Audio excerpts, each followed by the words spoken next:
Merrimack TV is committed to our community. From gavel-to-gavel coverage of town and school board meetings to updates on town services and projects, we aim to keep you connected. Good morning, I'm Kyle Fox, Public Works Director for the town of Merrimack. Hi, I'm Diane Trippett. I'm the town clerk tax collector for the town of Merrimack. I'm Captain Matt Tarleton with the Merrimack, New Hampshire Police Department. And keep the public informed of every motion. All those in favor signify by saying aye. Aye. And many moments, so you can be confident that we're here for you. Thanks for watching. Stay connected. Follow Merrimack TV on Facebook.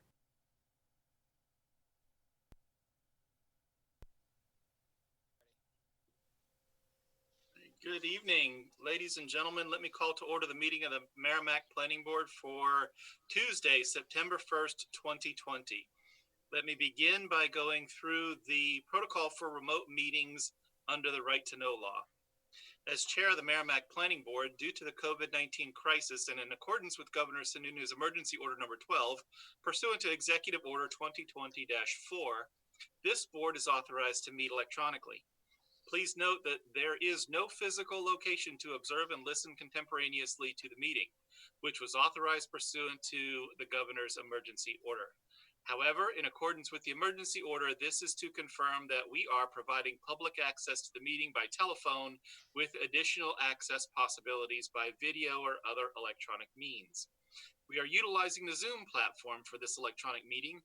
All members of the board have the ability to communicate contemporaneously during the meeting through the Zoom platform, and the public has access to contemporaneously listen and, if necessary, participate in the meeting through dialing either of the following phone numbers: 1-312-626-6799 or 1-929-205-6099.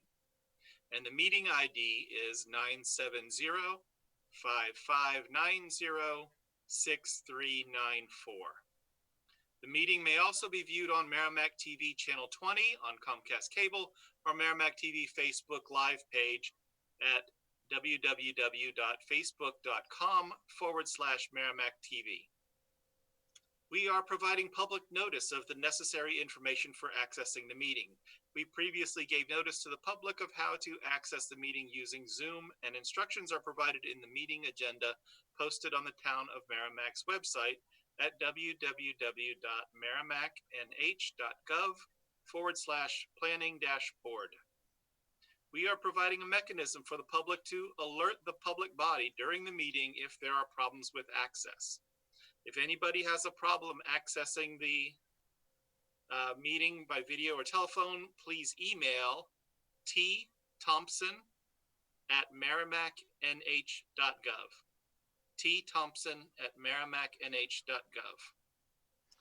We are adjourning the meeting if the public is unable to access the meeting. In the event that the public is unable to access the meeting, we will adjourn the meeting and have it rescheduled at that time. Please note that all votes are taken during this meeting shall be done by roll call vote.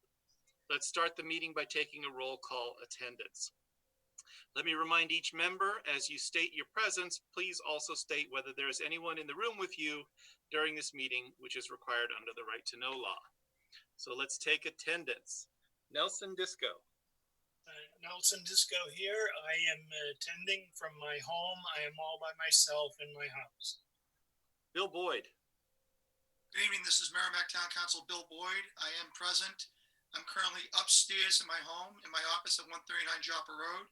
I am alone, however, my wife is downstairs with our two pets watching TV. Thank you. Alistair Milnes. I'm here with you this evening. I'm in my little office by myself. There's nobody else in the room, although I confirm my partner, Kathy, is watching television elsewhere in the house. Paul McLaughlin. Present. I'm also watching, participating from my residence. I am alone in the room. Neil Anketel. Neil Anketel is present, and I am in company with my wife. Excellent. I am Bob Best. I am in my office in Concord, New Hampshire, and I am by myself. That concludes the attendance portion. Let me appoint Nelson from a alternate into a voting position tonight in for Lynn Christensen. And with that, I think that accomplishes the business of our call to order. Let me remind the world who's interested that our next planning board meeting after tonight is September 15th, 2020 at 7 p.m. And it'll be remote by Zoom as well. So for public participation during the meeting, viewers that are participating by Zoom should follow the instructions that are in the meeting agenda to log in and then press *9 on the phone when prompted to do so as a part of the public hearing. This will display as you having your hand wave or hand up, and we will call on you to provide your input during that public hearing. Please make sure that everyone who's speaking identifies themselves as they do so that the record is clear and we can produce good minutes. That in mind, we are up to our Planning and Zoning Administrator's report. Tim, what have you? Thank you, Mr. Chairman, members of the board. And for the record, Tim Thompson, Community Development Director, participating remotely at my home in Concord, New Hampshire. And I am alone in the room. However, my family will be back home from helmet fitting for football shortly. Getting into the Planning and Zoning Administrator's report tonight, we have a regional impact determination for the John J. Flatley Company. This is the first non-residential phase of their mixed-use development out on Daniel Webster Highway. Staff recommendation is that it is not of regional impact as it does not meet the criteria from the Regional Planning Commission. What's the will of the board with respect to the recommendation by staff about the regional impact of the Flatley proposal? So moved, Mr. Chairman.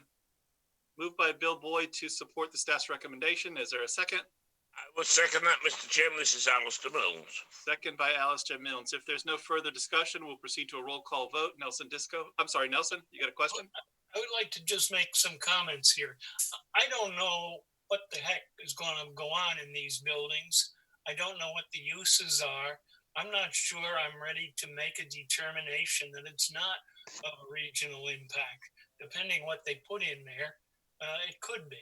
And so I'm a little uncomfortable voting at this point, not knowing any more about it than what I read in the handout. Fair comment. Any other comments? All right, then let's do the roll call vote on the motion to support the staff's recommendation. Nelson Disco, how do you vote? I vote no. Bill Boyd, how do you vote? Aye. Alistair Mills, how do you vote? Aye. Paul McLaughlin? Aye. Neil Anketel? Aye. And Bob Best, I vote aye. 1, 2, 3, 4, 5 in favor, 1 opposed to adopt that motion. Tim, is there any further business from the Planning and Zoning Administrator's report? I do not have anything else tonight. Members of the board, do you have any questions for the Planning and Zoning Administrator? Questions or comments? Seeing none, let me offer a little bit of an update on the agenda. Because they have requested a continuance and we can move that item very quickly, let us approach item 6 on our agenda first, and then we'll return to our regular order of business. Item number 6 is John Flatley Company as the applicant and owner. Review for acceptance and consideration of a site plan to construct 100,000 square feet of research development warehouse in 3 proposed buildings and associated site improvements per the requirements of the Flatley mixed-use conditional use permit. The parcel is located at 685 Daniel Webster Highway in the I-1 Industrial and Wellhead Protection Area, Tax Map 6E, Map 3-4, Case Planning Board 2020-19, and the applicant has requested a continuance to, it says October 6th on here, but is that the date that was in the email too, as well? Yes. Same date? Yes, October 6th would be the first meeting in October. First meeting in October is the 6th? Yes. So the applicants made that request. What's the will of the board with respect to that request? Mr. Chairman, I make a motion that we accept the applicant's wish and move the meeting to that date with no further notice to abutters. Seconded. Is there a second? Seconded. Thank you, Councilor Boyd. I didn't hear you the first time. I talked too much. If there's any discussion on the continuance, For the purpose of the record, the applicant has requested that continuance in order to address some of the concerns the staff had raised about DES and some of those limitations. So let's do a roll call vote. Nelson Disco, how do you vote? I vote aye. Bill Boyd, how do you vote? Aye. Alistair Milnes? I vote aye. Paul McLaughlin? Vote aye. Neil Anketel? I vote in favor. Best votes aye. That is 6-0-0 to uphold the recommendation, grant the applicant's request for a continuance. With that, let's move back to our normal course of business and address item number 3 on our agenda, which is a public hearing on zoning ordinance amendments. The planning board will consider amendments to the zoning ordinance pursuant to RSA 675-6 and 675-7. The general purpose of the amendments is to address repeated ordinance administration and/or enforcement tasks, definitions, ordinance references, home occupations, dimensional requirement clarifications, travel trailers, references and modifications to ensure compliance with the state building code, and signs, as well as amend the ordinance by updating and reformatting the telecommunications tower section with full details located in the notice of public hearing and with the Community Development Department. Tim, let me turn it over to you. Thank you, Mr. Chairman, members of the board. Give me a second here and I'll open up the presentation.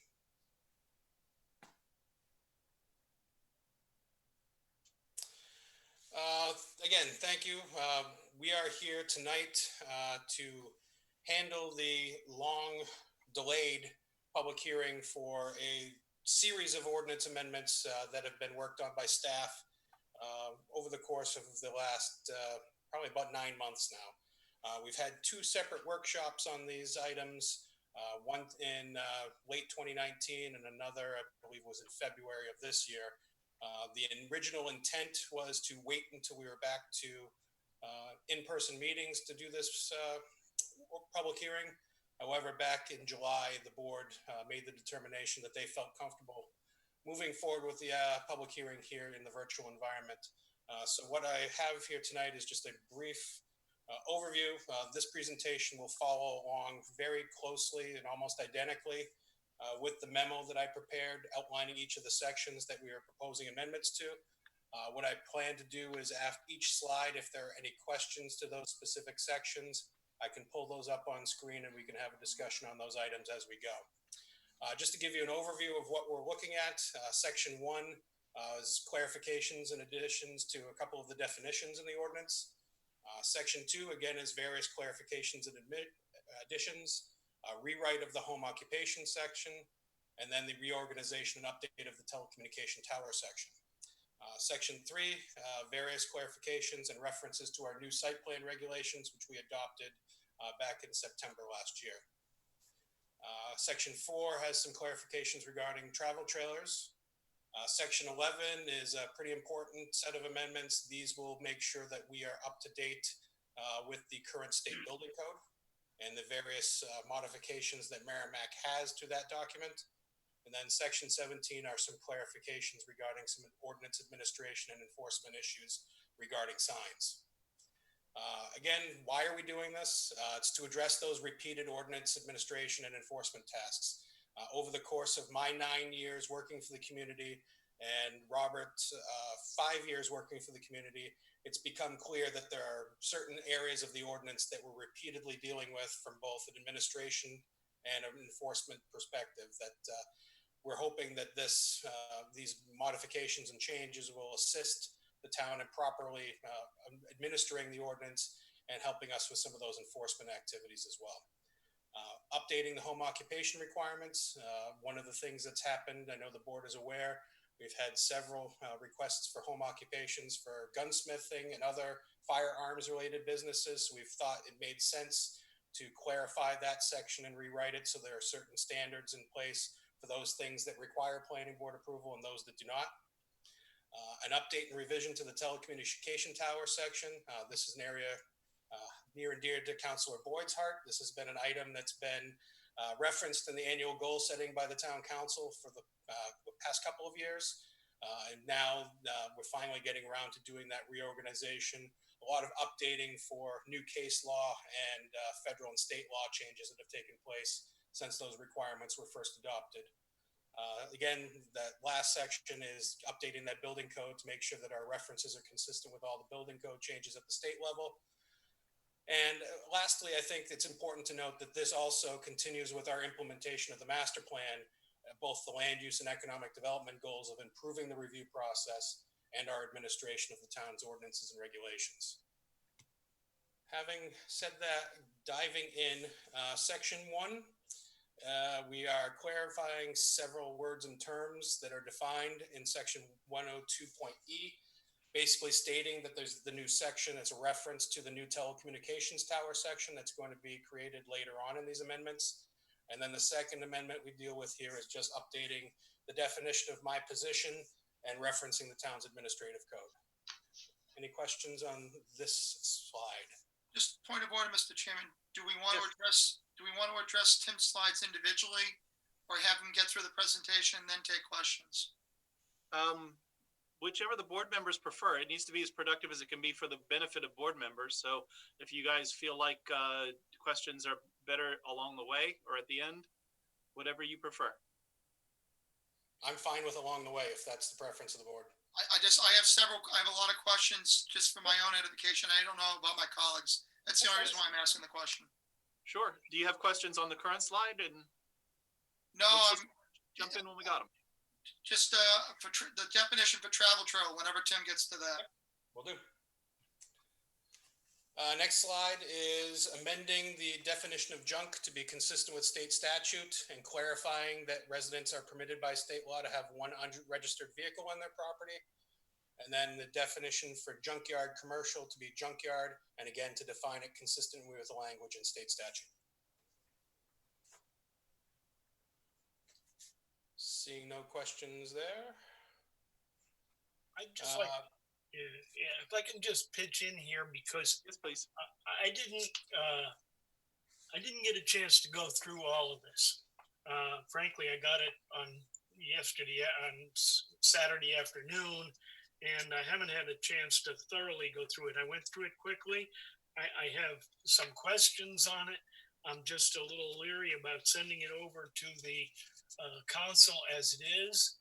I'd like to be able to discuss some of the things in each of the sections, or in several of these sections anyway. I don't know what's the best way to do that. We can do it, we can go through this page by page, or if you want to save it all up for one grand finale, or if you want to give us a little more time to organize it into a memo of some kind. But I will have comments, and I'm not ready with all of them yet, but I've got a few. Okay. So all of that is substantive and sort of procedural efforts with that. Procedurally, as we go through this, whether you pick up on some of Tim's slides as a point to enter your conversation, or whether when it's all over, you want to draw our attention to a particular page in the draft ordinance to discuss, whatever works best for you is fine with me.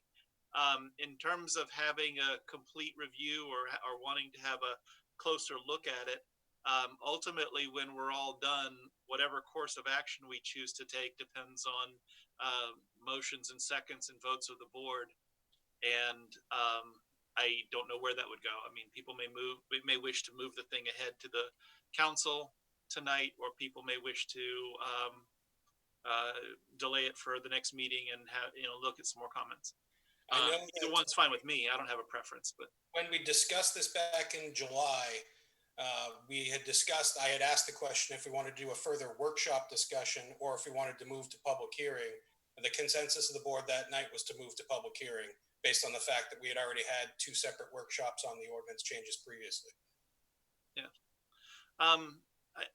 Then that's consistent with my thought, but I don't want to cut off comments if there's necessary to be done. So, Nelson, as we go through them, let's see how much we can tackle and what's left that you feel like you need to do more once we get to the end of it. So, in the meantime, to the best that you've already reviewed or have comments, whether it's by the slides or at the end, please jump in. Okay, I can live with that. Okay, any questions on the junk or junkyard definitions? Not for me. What page are we on? The junk and junkyard is on page 1.1-5 of the regulations. The next definition change is to add the new term and definition for kennel. This is actually to clarify for Bill's purposes. I know this is a definition he's interested in. It's an establishment licensed to operate for housing dogs, cats, or other household pets where grooming, breeding, boarding, training, and selling of animals is conducted as a business. So this is for business operations of a kennel for purposes of this definition. The second on this slide is, again, updating the definition of the planning and zoning administrator to make the proper reference to the town's administrative code. And then lastly on this slide is the definition of side yard setback to clarify that accessory buildings on a lot also need to meet the side yard setback requirements. There's been a vagueness to that definition that has run into issues with both my department and the building department in the past. So this is an attempt to clarify that. So I have a couple of questions on this slide. On the kennel definition, you talked about people, breeding dogs, and I don't really know anybody that raises dogs in Merrimack, but it seems to me, without it necessarily being a formal business, lots of people have dogs who have puppies, and if they are purebred, they try to sell them and whatever, and maybe they even do that more than once when the dog has another litter of puppies. Are we making that into a home occupation that needs regulation, or is that a kennel, or is that would not be nothing? considered a kennel under this definition? That would be a kennel? Would not. Would not. Okay. Is there some dividing line where the intensity of breeding dogs becomes a kennel? It's the operation of it as a business and formally as a business, registered with the state and going through that whole process that any business would need to do. Okay. When it's less than that, is it a home occupation? No, it's just simply an accessory use to the residential use of the property. Okay. Without digging into the specific language, I trust that it's clear, that distinction is clear in the language so people would know what they're required to do. Or that so you won't get a bunch of complaints about my neighbor has puppies for sale. That's the intent, is to basically clarify that those home accessory uses are not commercial operations and therefore are not something we would be enforcing. Excellent. The other question that I have is on the third bulleted item, which is the side yard setback. Yep. My memory is when we discussed that, the issue around that definition was that you've got some corner lots where you don't know what's the side and what's the front. And that was the reason for the clarity. In terms of a regular lot with frontage on one road along one side of the lot, I thought that we already had side setbacks and that they were pretty.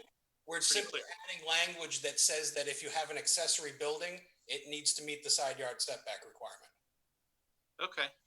Because right now the definition only talks about principal structures and not accessory. So this is a clarification to ensure that all structural improvements would meet the setback requirements. Okay. Now, when we talk about structural improvements, that I've seen driveways certainly don't count as a structure. And I don't recall whether pools and pool filters are structures. Pools are considered structures. Any shed greater than 144 square feet. Okay. So my understanding of the shed thing was you need a building permit at 144 or greater. Correct. But any shed has to meet the side yard setbacks, regardless of what its size are. That's incorrect. If it's under 144, it is not required to meet setbacks. So I could put it right on the line, and just as long as I don't cross the line, as long as it's small. Correct. Did not know that. That wasn't the reading that I had gotten when I had gone through it. I thought that it was simply a matter of a permit, which certainly verifies all of those things. And I think the building department was the one that actually conveyed to me that if it's under 144, you still got to do everything, but you don't need a permit for it. That would be incorrect. All right, fair enough. My recollection is my recollection, Bob, is the same as yours. In fact, at one time it was 100 square foot building. Yeah. I was whatever the told size is for you when you need a permit is fine with me. Why would it be okay to put a 125 square foot shed right on the property line and ignore the setbacks? Because by a building code definition, if it's under 144 square feet, it's not considered a structure. Okay, so we've just defined that as not being a structure. Correct. Okay. Now, what about structures that don't really have indoor features, like a deck or a patio, concrete level area with a canopy over the top, whatever you might call that thing? It doesn't really have any internal to measure square feet with. Decks are covered by the building code. Patios, I do not believe are. Okay. Not sure. Okay. Well, whatever it is. I don't know building either one of those. I don't have to figure it out. And none of the changes we're making here would have any impact on that. Other than making sure that those accessory structures that are structures would need to comply with setbacks. Okay. So when it's not a structure, then it doesn't have to comply with setbacks. Correct. Septic systems are structures in that regard, huh? There's a separate setback requirement in the ordinance for septic systems. That's separate from the structural requirements. And fences can be right up on the property line as long as it's on your own property. As long as it's less than 8 feet in height, I believe. Once it's 8 feet or above, it's considered structural. Okay. And I've seen in other towns, I don't know if we do it here, retaining walls that are over 3 feet high are considered a structure. That in is a lot of also, places. that's also our interpretation as well. So if I have a retaining wall that's over 3 feet high, it's got to be 20 feet from the sidelines and all of that. Correct. We've had several variances for that in the last couple of years. Yeah. I know the reason for wanting the retaining walls to be structures so they get inspected and they're safe. I'm not sure if I really get why we require those to be a certain distance back from the yard, from the property line as a matter of a rule. It seems like you would have lots of people who want a retaining wall on the edge of their property. If that's something the board's interested in changing, but right now, based on the building code definition, it's considered a structural improvement and therefore subject to setbacks. Yeah. I mean, it should be a structural improvement when they're over 3 feet high, because then you get into safety and is it constructed correctly and it's not going to fall down on somebody. And that makes sense. But I don't know why we care whether that particular structure of all of the things is needs a variance in order to be close to the property line. Does anyone have thoughts on that? It seems like everybody's retaining wall is kind of at the edge of their property where they wanted to level off the hill by the road, or, in the back to interrupt some water flow or something. I know one of the concerns, it's a little different, is anything that's near or at the right of way. I know Public Works doesn't want retaining walls to be supporting any portion of the public right of way. Yeah. And that makes some sense too. That makes some sense. I don't know if I've seen him so much supporting the public right of way as keeping somebody's private property from falling into the public right of way. Sure. But if I'm the only one that has any thoughts about it, then let it go. Let's move on. All right. Last two, again, section 1 is the setback yard definition, again, clarifying the accessory building requirement. And then section 103A58 is revising the definition of travel trailer to clarify that they do not have a permanent foundation and are primarily intended for temporary occupancy of travel. We eliminate the weight and length descriptions and references to their being referred to as recreational vehicles or campers. This is essentially to address issues of these being essentially used as a second dwelling unit on a property, to try to clarify the intent so that we're not doing this for those that are, again, being stored by a property owner who uses it when they go other places. Okay. Okay. Questions, Bill? Yeah. One thought came to mind that there is a difference from a Pacer, which is a type of RV, versus a Prevost, which is a motor coach. two Okay. different classes of vehicle.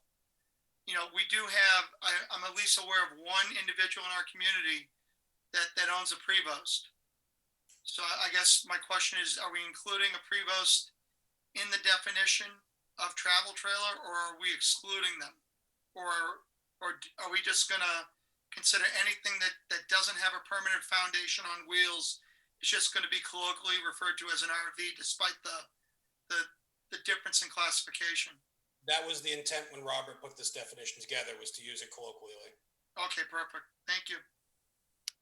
So when you say use it colloquially, I mean, the Prevost, the one Bill's talking about, the ones that's a motor vehicle, doesn't fit a definition of a trailer.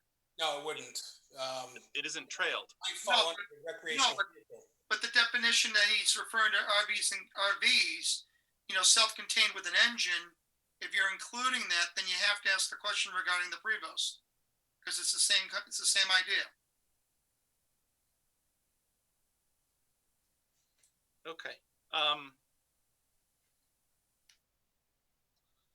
I know the intent on this was to simply get rid of the weight limits and the other length and width requirements to basically expand it so that it's not something that we literally have to go weigh for enforcement purposes. This Yeah. it makes our job impossible. The current definition of travel trailer, we can't enforce. Okay. So I'm with you on that. I think that the things that are intended to be towed behind vehicles for camping can sometimes grow roots and a deck around them and a screened porch, and they become permanent. Sometimes they become permanent without all of those things, and people can live in them seasonally or sometimes more than seasonally. As long as you feel like you've got something you can enforce that makes sense, whether someone's living in the diesel pusher that is motorized or they're living in the one that you connect to your truck or whatever, as long as you feel like you've got it, and also that we've got the correct line drawn between whatever this is and manufactured housing that hasn't been installed on a site. When manufactured housing is installed, it has a permanent foundation and it's clearly not this. However, when it's not installed, it can still be lived in without a permanent foundation. Not up to code, but you can. You feel like you got all of those distinctions where you want them, Tim? I do. As long as you're happy with it, this seems more of an enforcement issue than a planning board It really site is. plan subdivision issue. It's one of those things that's come up one or two times over the course of the years, and the definition as it currently exists has prevented us from taking enforcement action. Yeah, that sounds fine to me. In the enforcement actions that you're talking about, I know that the COVID-19 thing has compelled a lot of people to quarantine themselves in their campers if they're medical personnel that might get exposed at a hospital, or if they're a police officer and they might get exposed at work, just so they're not bringing risk into their house. Right. I assume that nothing in this change of definition is going to prevent somebody from doing that on a 2-week or 4-week basis because the doctor said so. Absolutely not. Excellent. All I got. Thank you. Sorry for beating that topic to death. No problem. Moving into section 2, first item is adding electric vehicle charging stations as a permitted use in all districts, consistent with the new language we had put together in our site plan regulations. Then the biggie on this one is the rewrite of the home occupation section. And I think we'll probably want to touch base on that. I'm assuming there's going to be questions on that before I get into the ADU PDU issue. Before you leave the electric thing, you're not trying to regulate home electrical hookups, right? We are not. We're basically saying they're allowed everywhere. That's the way I read A home hookup for an electric vehicle without regard. And they're allowed without any permits or any special. Correct. The only time they would require permits is if there are multiple as part of a site plan. Yeah. Okay. Got it. That's the way I read it, but I wanted to be sure. Thank you. So there's no building, there's no, nobody has to pull an electrical permit to install They would a, still need to get their permits, but they wouldn't need to have approval from the planning board for such use. Right. gotcha. Questions on home occupation. Essentially, what we tried to do was clarify that home Bill occupation. has his hand up, Tim. Bill, what do you got? Tim, sorry to interrupt you. Back to the EVCS permitted use. I don't mean to put you on the spot. I apologize. But does our building department have the background to inspect those certain things? Are there any additional qualifications? Because it's brand new technology. And I don't like to assume, but I got to assume that there needs to be some continuing education that needs to be done for our team to be able to address that particular issue. That's number one. Number two, do you know of any that exist in our town? And I'm sure not commercially, but residentially. I'm more. I would assume we probably have a few here and there residentially. Okay. And for those are really very straightforward. It would require a basic electrician to install the proper outlet for a home, because the voltage on a home charging station is essentially the same as you would have for any electrical use within your home. This doesn't require the high-end charging that you see on those fast charging units, like they have at the rest areas for the Tesla stations. There are different categories. If you remember when we did the site plan regulations, there's 3 different levels of these types of charging stations. And I believe once you get into level 2 and above, there's state permitting involved as well. Okay. But it's so just coming full circle, for at least for residential purposes, it's like adding another electrical socket to a house. Correct. Okay. A little more than that, but. Well, I understand that. I'm trying to simplify it for the people at home. I'm just and simplifying it for me myself. Because Tim alluded to the stations. I think of the 30 stations that they got out in West Leb. Yeah. Are just they glow in the dark. They're so high tech. That's what I'm thinking, that somebody has something like that built into their garage, or it's like a propane tank on ancillary to the side of their house. That's how I'm visualizing it. So okay, good deal. Thank you. Sure.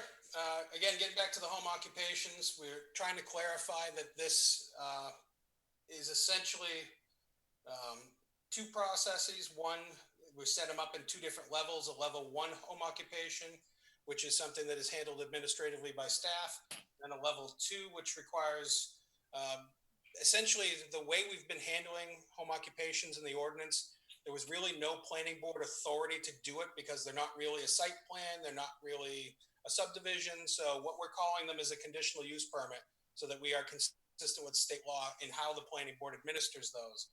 But then essentially we set up standards for those level 2 requirements and state that anything firearms related requires to be a level 2, so that has to go to the planning board.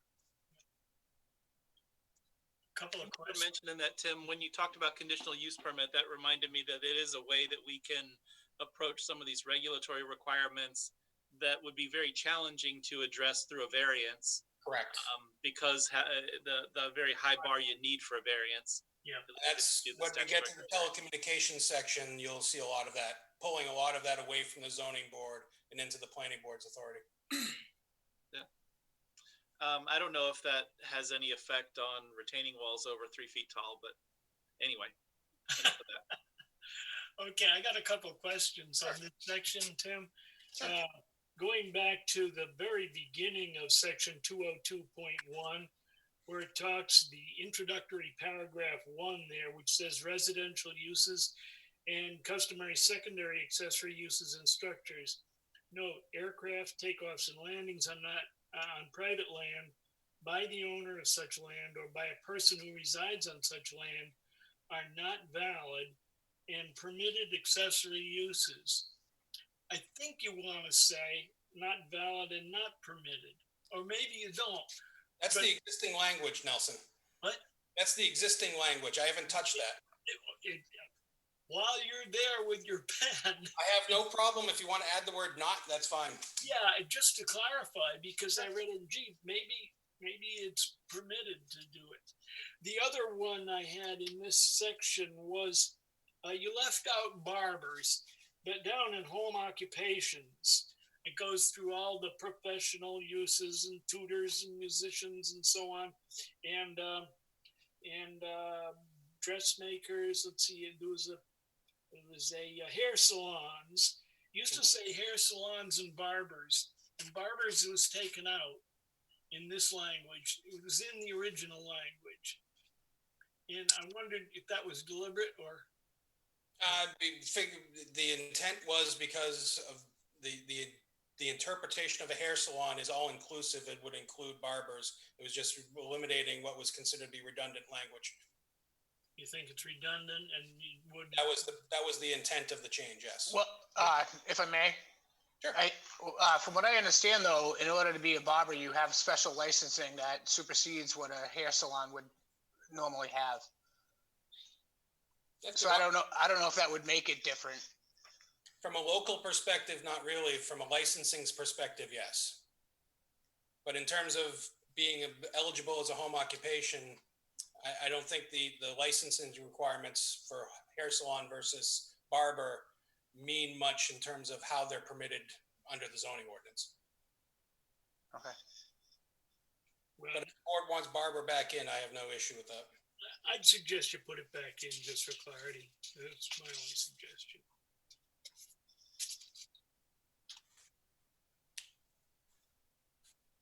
Then, if we continue on page 2-10, Tim, is daycare a level 1 or a level 2? It's not too clear to me where daycare falls in these two levels of home occupation.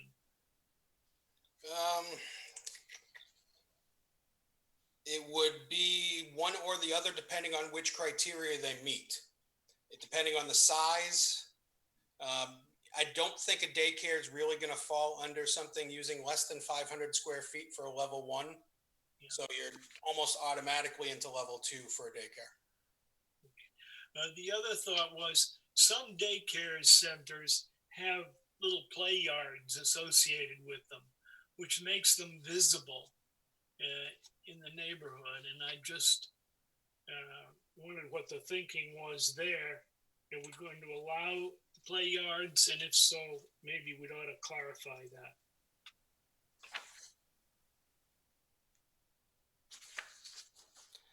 Again, if it's going to be a home occupation daycare, we're still talking about less than 500 square feet of area in the home. So you're not going to have more than 1 or 2 kids. Yeah. Otherwise, you're beyond that, you're into a commercial daycare, which has a completely different set of requirements and would not be allowed in the residential district. Yeah. Okay, if you're satisfied with that, there's just a question that popped into my mind. Sure. Yeah, I think the daycares that fall under the home occupation section are the smallest daycares that the state would consider to be a daycare, which is like 1 or 2 kids. Yeah, and usually infants are very young, right? Correct. Yeah. Yeah, I think 90% of those are usually infant care. Yeah. Other questions on home occupations? I got. Have any? Bill, do you have one? Well, I got a couple. I'm gonna walk the line into the absurd on something that Nelson pointed out back under definition. Well, back when he pointed out regarding, because I was curious, he had talked about at the beginning of the section about using are not valid and not permitted accessory uses regarding aircraft takeoffs and landings. So when I looked at the definition, aircraft means any engine-powered contrivance for air transportation. And I'm not sure I want to go here, but I'm going to ask the question, Tim. Do we have to get into making the distinction of aircraft meant for carrying people as opposed to model aircraft and drones? I mean, do we have to make that distinction here? I don't believe we do. I believe the FAA has specific definitions of what would be considered a aircraft versus a drone or an unmanned thing of that nature. I can look into it a little bit more. I'm quite frankly not really prepared to answer anything about that because this wasn't a section I had any idea we'd be talking about tonight. I know that Federal Express has started experimenting with drones for delivery. Okay. I mean, I know it's out in the West Coast. I forget where I saw it, but I'm not saying it's going to happen anytime soon. Sure. But that's certainly something I can look into deeper. Okay. And then back to home occupations under line number 7, regarding sufficient off-street parking. Is the word sufficient being used to give the latitude for community development to make an appropriate determination as opposed that would actually be the planning board because that's for a level 2. Okay, so it basically planning board will have the discretion to define what's suitable off-street parking based on whatever is presented, because you could have a level 2 that's at a delta of X versus another level 2 that could be at a delta at Y, and they're meeting that level 2 criteria. There could be specific factors on the ground that would dictate what would be quote unquote sufficient off-street parking. Is correct. It's planning board discretion. Planning board discretion. Okay, thank you.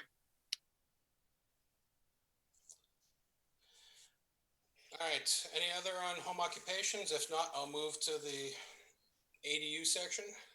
The ADU change is on page 2-11. It's just to clarify that an internal connection to an ADU can be achieved with a common wall or in a closed breezeway that's less than 20 feet in length. Again, we're trying to encourage ADUs as a means of meeting the workforce housing challenges the community and the state faces.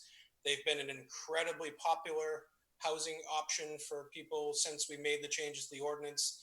I've lost track. I think we've probably approved somewhere in the neighborhood of between 40 and 50 ADUs since we changed the ordinance a few years ago. Really? It's really been a very, very popular and effective means of providing a type of housing that just wasn't available elsewhere in the community under the old rules where you had to be related to the person living in the house.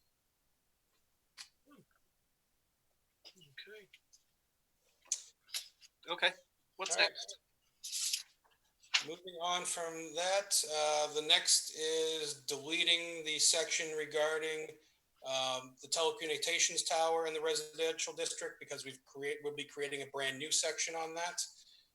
That also is the same for section 202C1. Again, it's just referencing the new subsection that's going to be created later on and renumbering the rest of the section. Next is a change that the board may wish to discuss. It's something we put out there for some discussion to allow home occupations in the C1 district. Right now, residential uses are allowed in C1 if they are granted a special exception from the zoning board. And rather than have some of these things that would be level 1 home occupations have to come to the planning board because they're in a commercial district, one of the things we thought the board might want to consider is allowing home occupations for those residential uses in C1 so that they avoid the need for a planning board for a small level 1 home occupation. In the C1 district. Only in the C1, which is where the majority of those residential outliers and old non-conforming lots exist. Yeah. Okay, no problem there. Section 202.2C1 is adding kennels as a permitted use by special exception in C1. And then the next one is add kennels, animal hospitals, and veterinary clinics as special exceptions in the C2 district.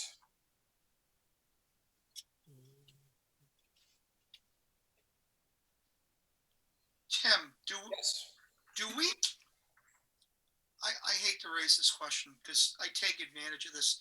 Do we have concerns about businesses that, or certain, I'm just going to state the question. Do we have concerns about local businesses that offer the mobile rabies clinics like we do in town at Town Hall once a year? I know that there are some businesses in town that use, basically you bring your dog to a store. They have a veterinarian there. They get a once over and a rabies vaccination. Do we have concern about those types of benefits being offered by a business being under the special exception? Like, are they Those wouldn't fall under the, Are they, they wouldn't fall under the special exception because they're not a permanent use. okay, Those would more likely be the types of things that would need a special event or a special permit from the town manager's office, like a hawker and peddler type of. okay. Thank you. You're welcome. The Rotary Club used to do those, although we stopped a few years back because the rest of the world started doing them everywhere too, and there just wasn't as much traffic. But when the Rotary did them, there wasn't any hawkers and peddlers license or any of that kind of stuff. This next slide, again, both of these are references to the new telecommunications ordinance section that will be established in the new section. So I'll skip over those. The next is, that's 202D.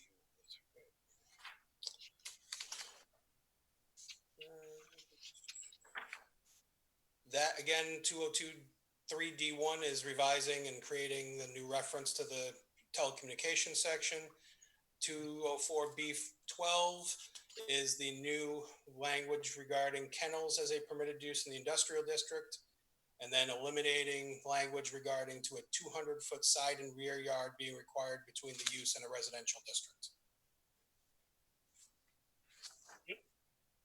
No problem. Now we get into, those are all references to the new telecommunications section. And then finally, we have our revisions to the telecommunications section. What I've done here is take the language that was located in about 6 different places in the ordinance and consolidated it into a new subsection, putting together definitions that are updated and consistent with the state law, RSA 12K, and then basically setting up processes that instead of sending these telecommunications towers that wish to locate in a residential district to the zoning board, sending those to the planning board for a special for a conditional use permit, because I think frankly the planning board has a better handle on the overall impacts of how a telecommunications tower would work in a site plan scenario, whereas the zoning board is generally not focused on those types of issues. So I think it made sense to consolidate the entirety of a cell tower review in the hands of the planning board. It created some new requirements and new sections, all of which are just to ensure that we're consistent with state and federal law regarding cell towers, because the law and the case law has evolved greatly since this section was originally put together in the ordinance many years ago. Question, Mr. Chairman? Go ahead. Question? Tim, does the federal, back a couple of years ago when I was looking at this specifically, there were specific federal criteria that land use boards needed to use when they were denying an application. Does that still apply? And if so, does it need to be, do you think it needs to be laid out here, or? It's laid out both here and in the new site plan regulations. There's language in both documents that deal with ensuring that you have written justification for your denials. Okay. And just the second thing is more again, from the absurd, from a wordsmithing perspective, on page 2-34, throughout the entire section of 20261, for each section it's defined by a colon, except for letter A and letter C, you have periods. And I did not know, was that specific based on how you were writing it? Nope, that's just that's actually an error. I typically use the semicolon, so I will make sure I fix those. Okay. I didn't mean to go all struck and wait on you. I apologize. Okay, thank you, Mr. Chairman. Thank you, Bill. Any other comments or questions on the cell tower section? Nope, all set. Tim, can you help with a little bit of practical guidance about how this would affect some of the requests that we've heard recently, like the one that's way up Wilson Hill and the one that's on the water tower at Turkey Hill, and the one that was proposed at least for, was it Bedford Road or something? Joppa Road. Joppa Road. Joppa Road. How would this affect any of those?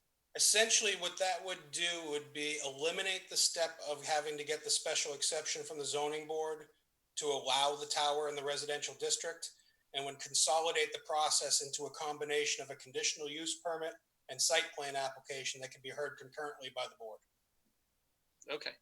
For all of the applications, wherever they be, the Home Depot one and all the rest? If they're in the industrial district, they're permitted uses, they would just have to do the site plan portion. The conditional use permit would apply to the residential districts. Okay. You said industrial, but what about commercial district? Commercial, I believe in C2, let me double check before I say that. Commercial districts also require a special exception, I believe. Yes, the conditional use permit is for R, C1, and C2. Okay. And then industrial, it's a permitted use, Industrial is and permitted. residential, it's conditional use. Correct. Okay. But it is a permitted use as well in the residential, right?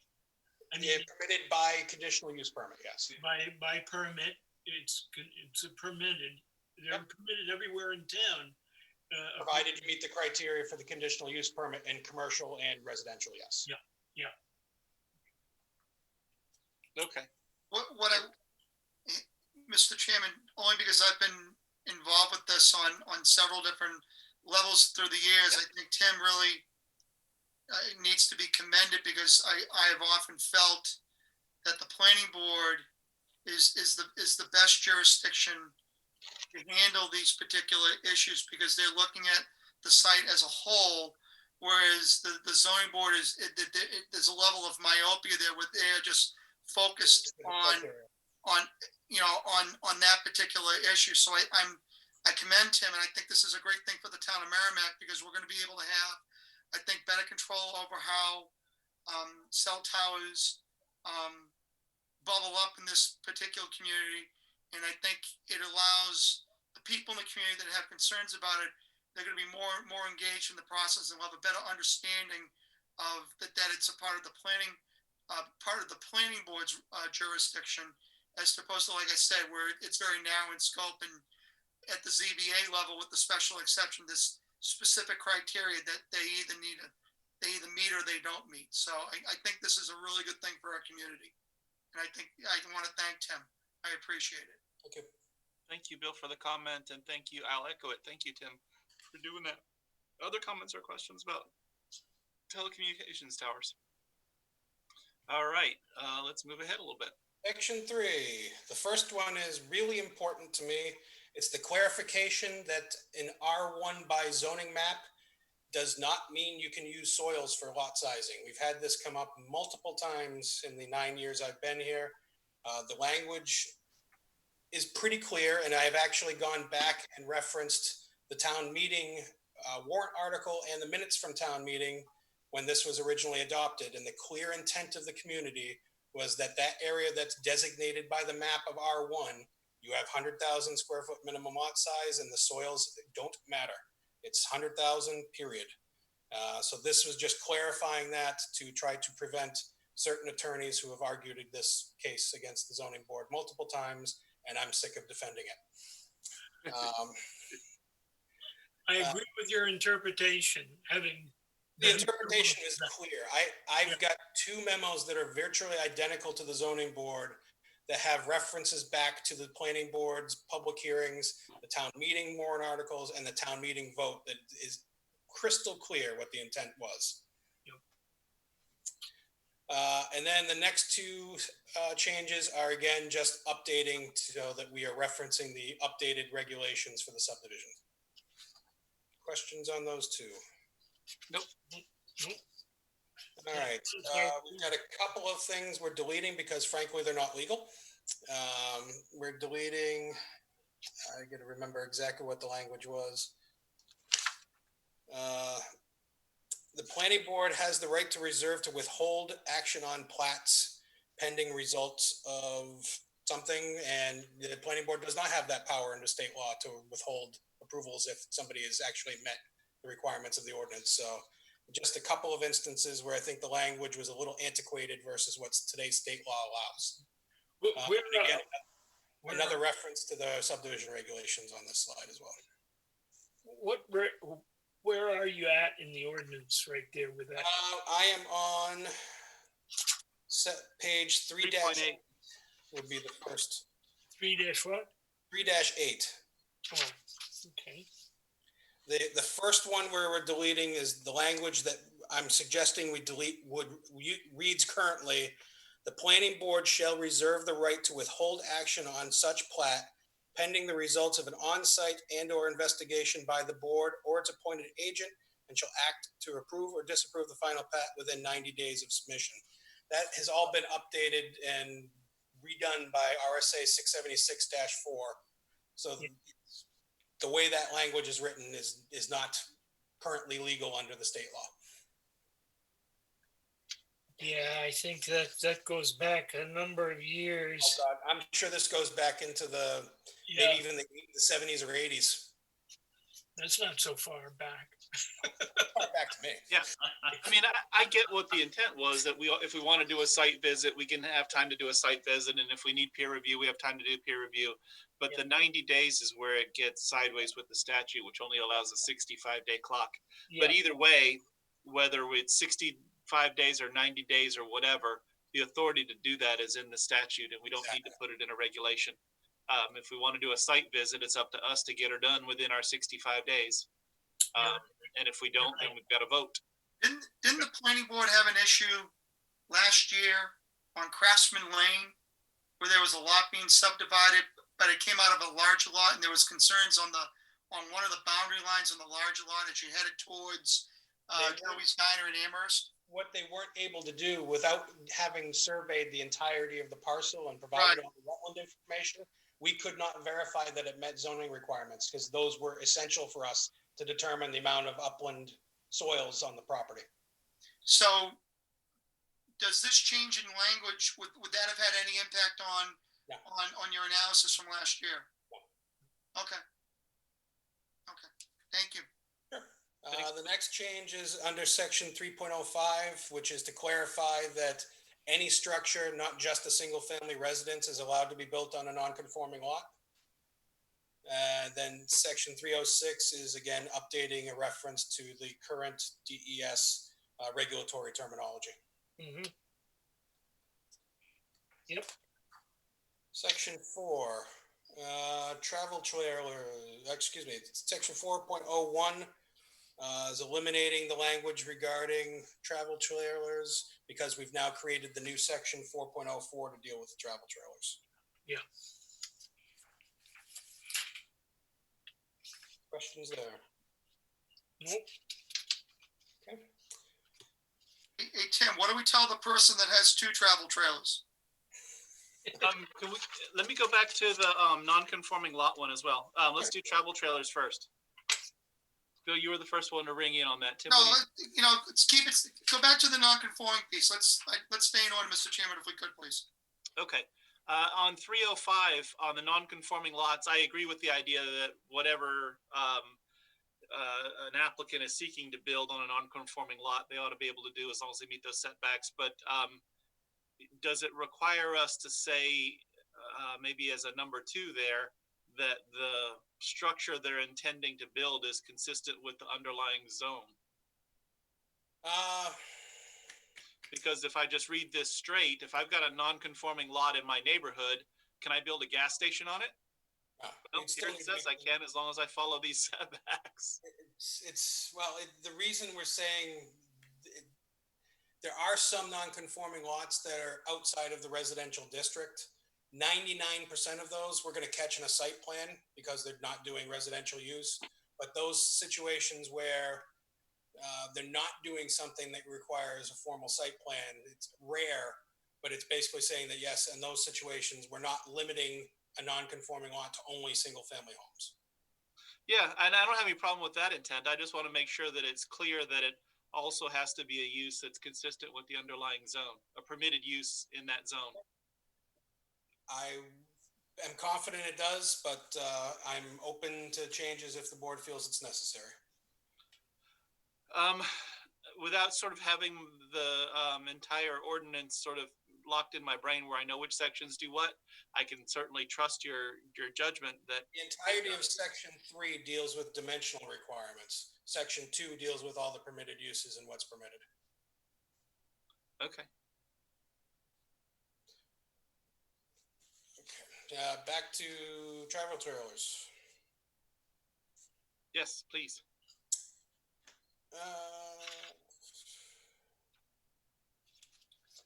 Are you talking about subsection 3, Bill?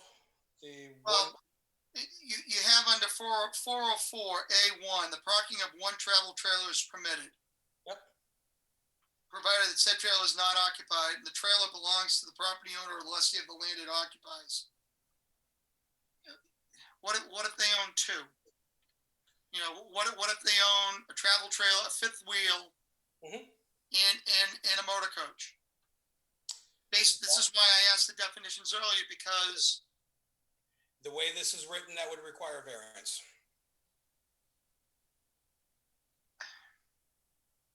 I apologize, Tim. I'm struggling with that. Sure. For somebody who in our community who may have a fifth wheel in an RV now has to come to the town to get a variance just so they can park on their property. I struggle with that. I think that's. I would have no issue with the changing the language to say the parking of travel trailers is permitted and just taking out the word one. So, except for item 3, I think it's important to retain the one. Yeah, I think so. Except for item 3, we should retain the one. Probably to paraphrase a line that Alistair has used before, I find the whole section fraught with peril because, you know, in these, you know, we're living in uncharted waters right now. We all know this. This pandemic has put a lot of strain on families, not just in our community, but in our state. Unemployment is teetering at 11%. I don't know the number of what it is nationally, but I need to interrupt you, Bill. Sure. This section only applies to manufactured housing parks. Oh, I apologize. I thought we were talking about personal property. This is under the section for manufactured housing parks. You know what? I apologize. I misread. I totally forgot that was the section. Yeah. Ignore what I said, please. Well, I think it's okay to set that discussion aside as to this section, but I want to make sure that the rest of the ordinance, wherever it is, and if it's certainly a section we've already covered, that we, go back and discuss it. But what should be the approach with respect to parking multiple campers in a yard? Is it sort of who cares, or there's a limit on it? There is not a limit outside of mobile home parks the way this is written. Okay. There is a residential site in town that has probably 10 boats on it. Oh, sure. And some of them aren't even on trailers.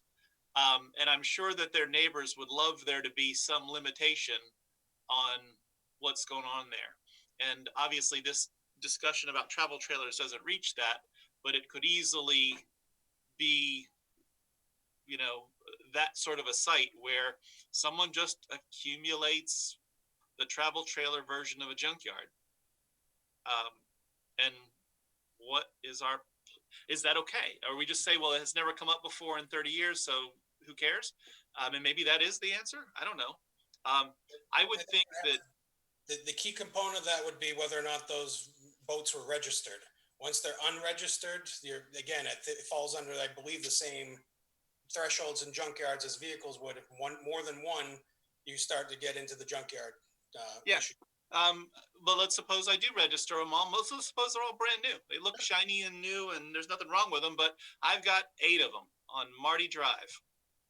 Is that okay with Nothing everybody? in the ordinance I could do anything about it right now. Agreed. Should there be?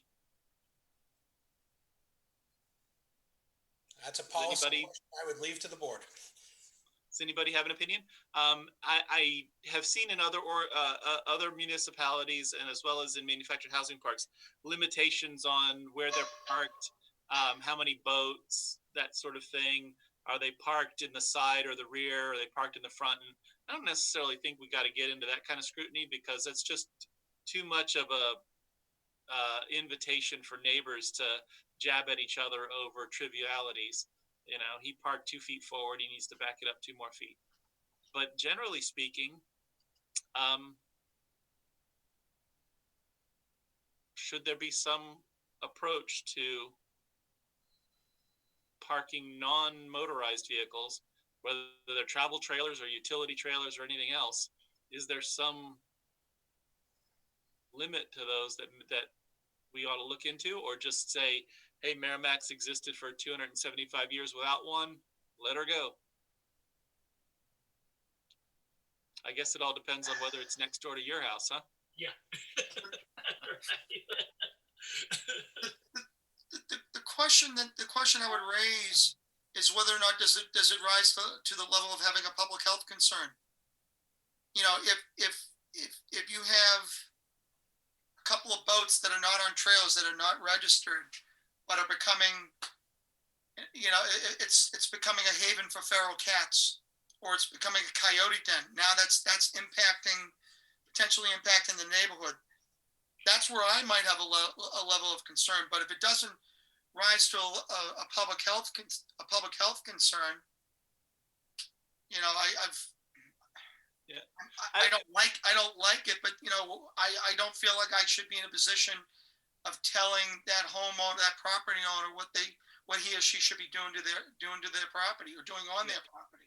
Now, I don't disagree with that, although I think if it was a public health issue, that can be addressed outside the zoning ordinance, and it is, where the public health department can go out and address whatever they think that needs to be abated. But public health isn't the only reason for zoning. And you have concepts built in variances that take a look at what's the impact on the property value of the abutting properties when people do a particular thing. And this is definitely one of those that, you know, is as much in the forefront as anything else when someone says, hey, I'd like to buy that house on the street, but look at that thing across the street where the guy's got, you know, a bunch of boats or a bunch of RVs, and I don't care what's got cats in it or not. There's just 6 campers parked in the yard across the street. It looks crazy. Or maybe again, I'm not sort of dug in on this. If everybody looks at it and says, we've made it 275 years without regulating this, let's leave it until it actually bubbles to the surface and don't worry about it. Although it has bubbled to the surface with boats. Couldn't we work something into the junk section, that place where we talk about junk and accumulation of junk turns on that notion of being registered or not registered, and you may well have license plates on all of these boat trailers or camper trailers or whatever they are, and then they're not junk. Well, you could just say boats, period. You can only have 2 boats on your property, along with all the other stuff. I think I'm just suggesting putting something in that section on junk, because you're really talking about junk here, I think. Yeah. You know, well, I guess that's the solution, is putting a provision in somewhere that says you can only have X.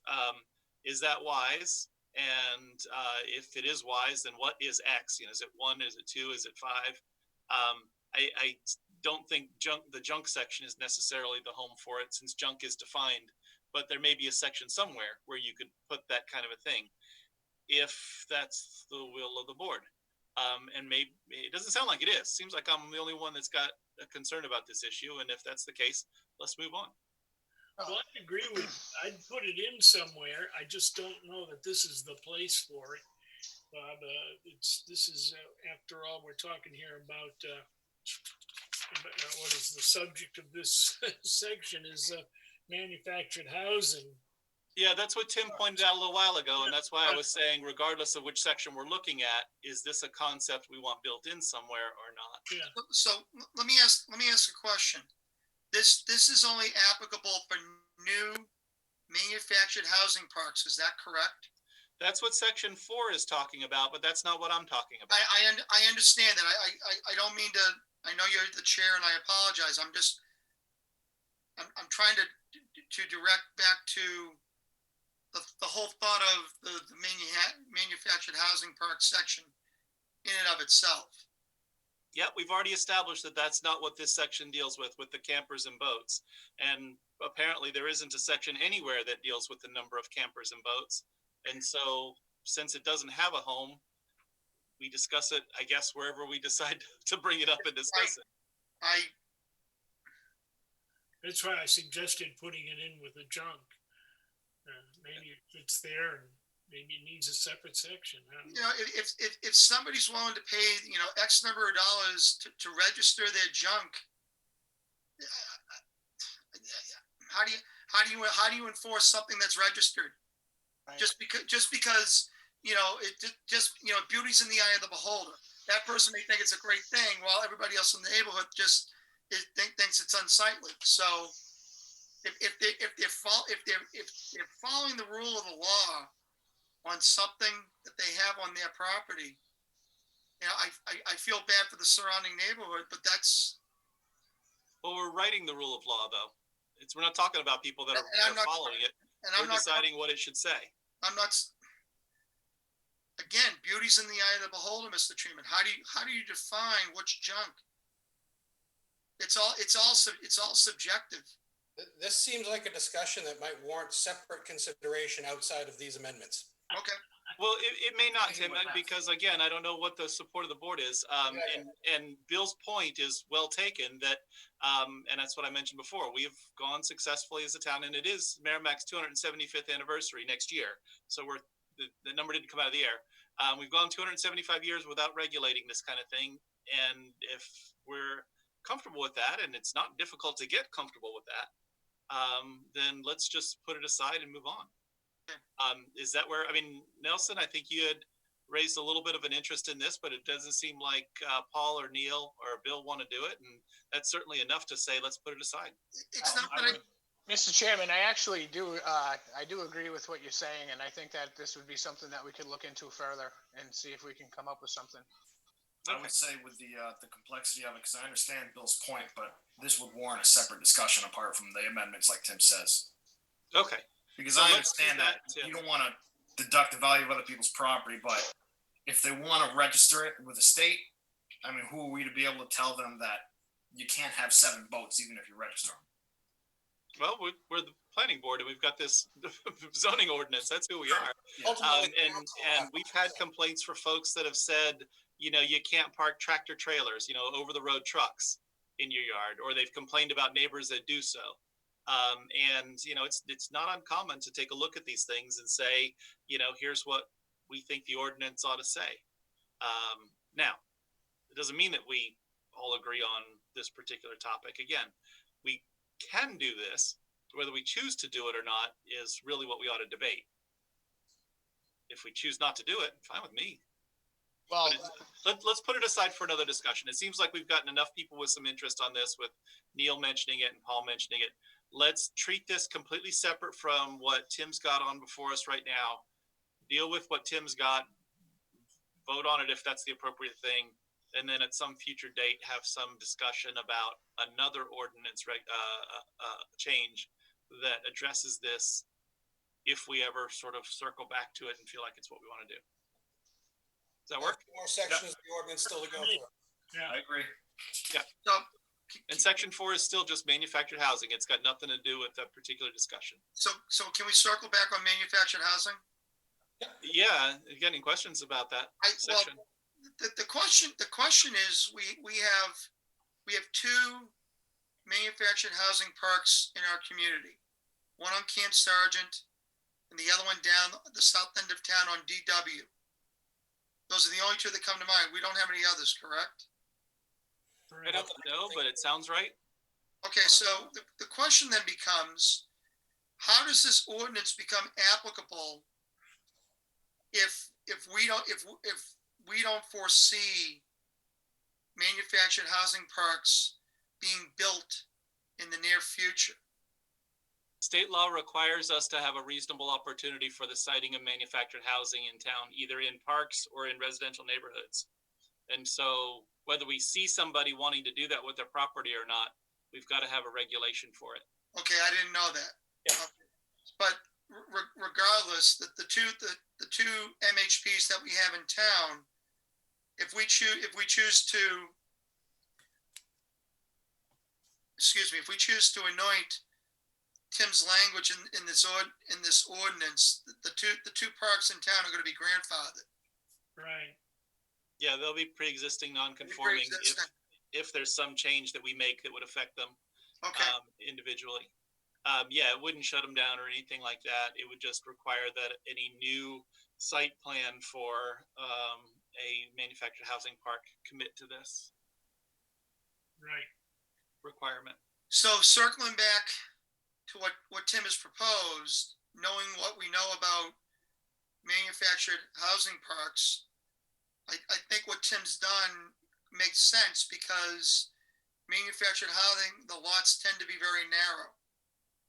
So I mean, I'm not anticipating that we're going to see construction like this. And I mean, I suppose we might, you know, but I think based on what Tim has done, you know, because I was thinking residential, manufactured housing is I think slightly different ball of wax, because now you're getting into new construction and how they're designed. So it goes directly to our role as a planning board in terms of how they propose to build those lots on the park. So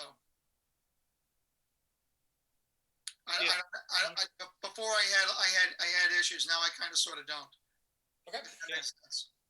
I mean, I don't think that we'll see another one coming forward in our town, even though we've got regulations that could conceivably allow it, simply because the real estate values are too high in this part of the state to be using it for manufactured housing parks. Because of the law, we're going to have something on the books. So I get it. Yeah. Okay. Thank you. Thank you, Bill. All right, section 11. I don't know how much detail you want to go through the next 22 pages worth of changes, but these are all references and changes related to the state fire code and building code, and it just updates code and references to statutes for the next several slides. So if I am not in a position to really discuss rationale and why these things are in here, but these are the things that are required in order for us to be up to date with the current state building code, and these came directly from the fire department and the building department. You basically have standardized the section. Yes. Yeah.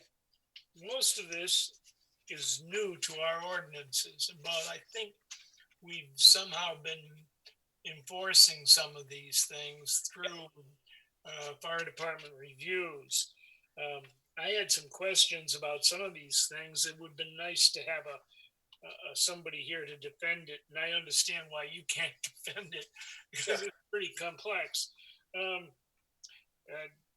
Well, let's discuss whatever you have concerns about, and I don't know if we can answer the questions, but let's at least know what you're worried about, and we can all sort of understand it.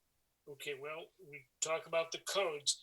First of all, he refers to both the International Building Code and the International Residential Code. Yes. Are these the same thing? They are not the same thing. There are a variety of different things under the International Code, which is why this language needs to be updated. Yeah. Okay, that was my first question. Okay, and then there were a bunch of fuel gas code, NFPA, life safety. I didn't have anything there.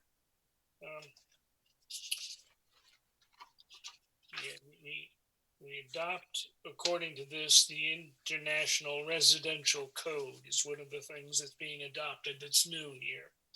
It's the 2018 Residential Code. That's the most current state building code.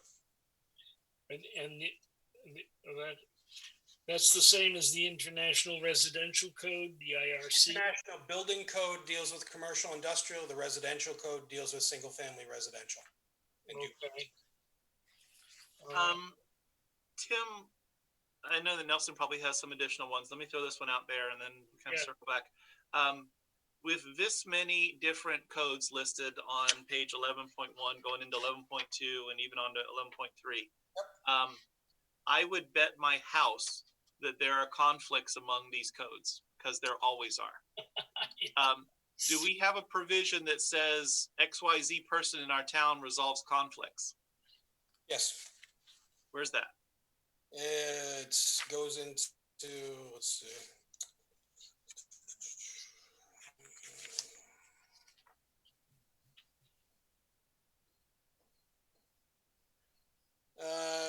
If you go to page 11-10, authority.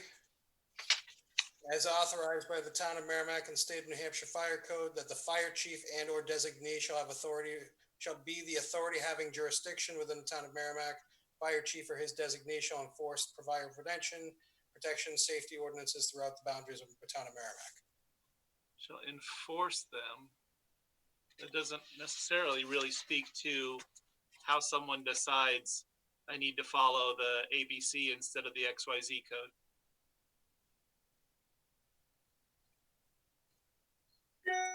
In my experience, Mr. Chairman, typically that would fall on the state. If there's a conflict of between codes and how do I put it?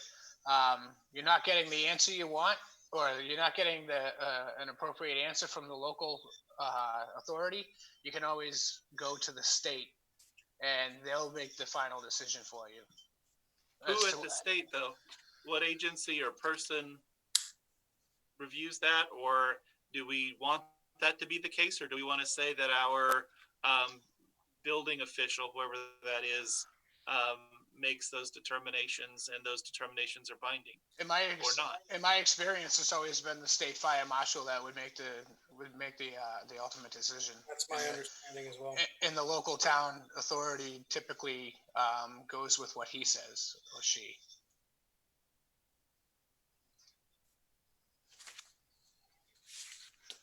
But the way a lot of the codes read, they always say that the local authority having jurisdiction.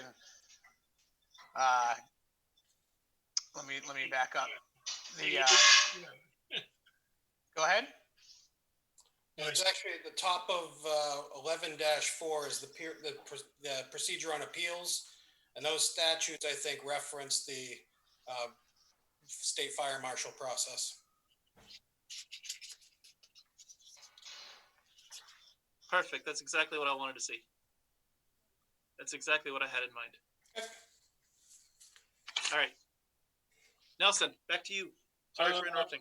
Back to me. It refers, there's several places in the language it refers to class 1 buildings. And there's no definitions here. I presume the definitions. That definition is in the actual code itself. In the actual code. So whatever they're referring to, it's covered there. Yes. Essentially, the primary purpose of this is to reference the various codes, and then section 11.07 is where we locally make modifications to those codes. Okay, 11.0. Basically references that it's for the town of Merrimack, that it's the Merrimack Fire Department, the statutory reference, those types of things.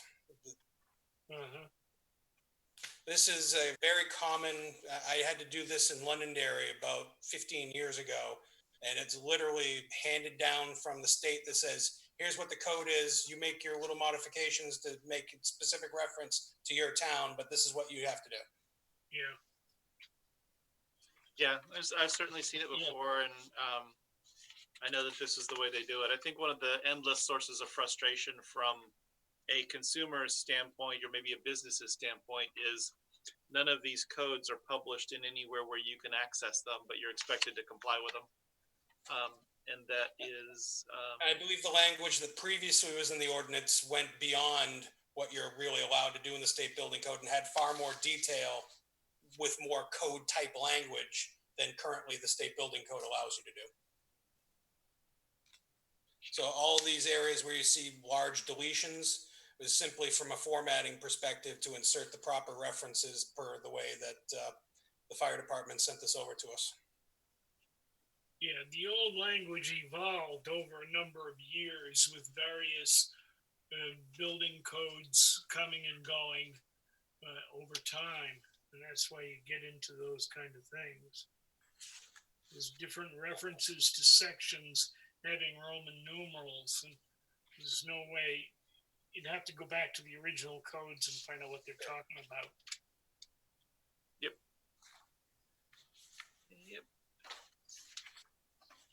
Other comments or questions about this section? There's layouts for roads in here, turnarounds and hammerheads, and I presume those are okay with our local building, the DPW. What page you on, Nelson? What? What page are you on? 11-19. 19. Yeah, 1119.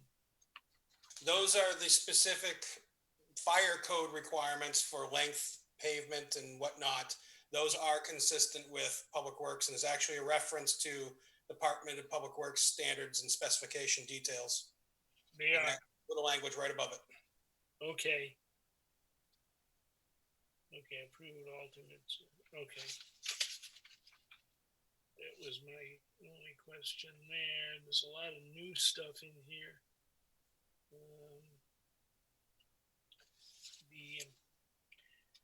On page 20, 11-20, they're talking about developments that don't have fire hydrants.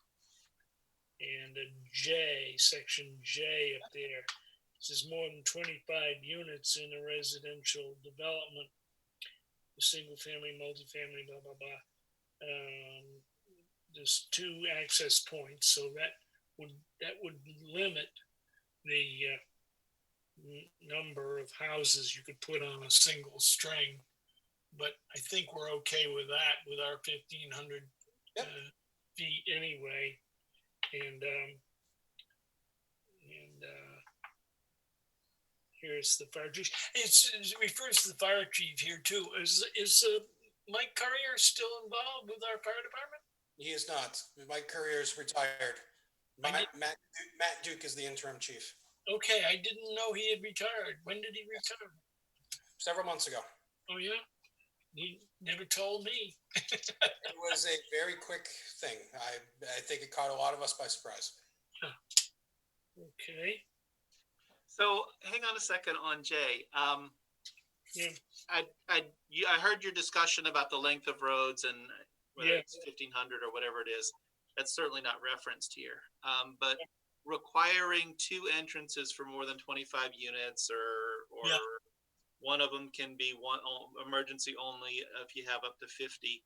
I'm not sure that that's a standard that we've used in the past in town very much, and I don't I'm not think sure so. that No. Yeah. necessarily feel like it ought to be.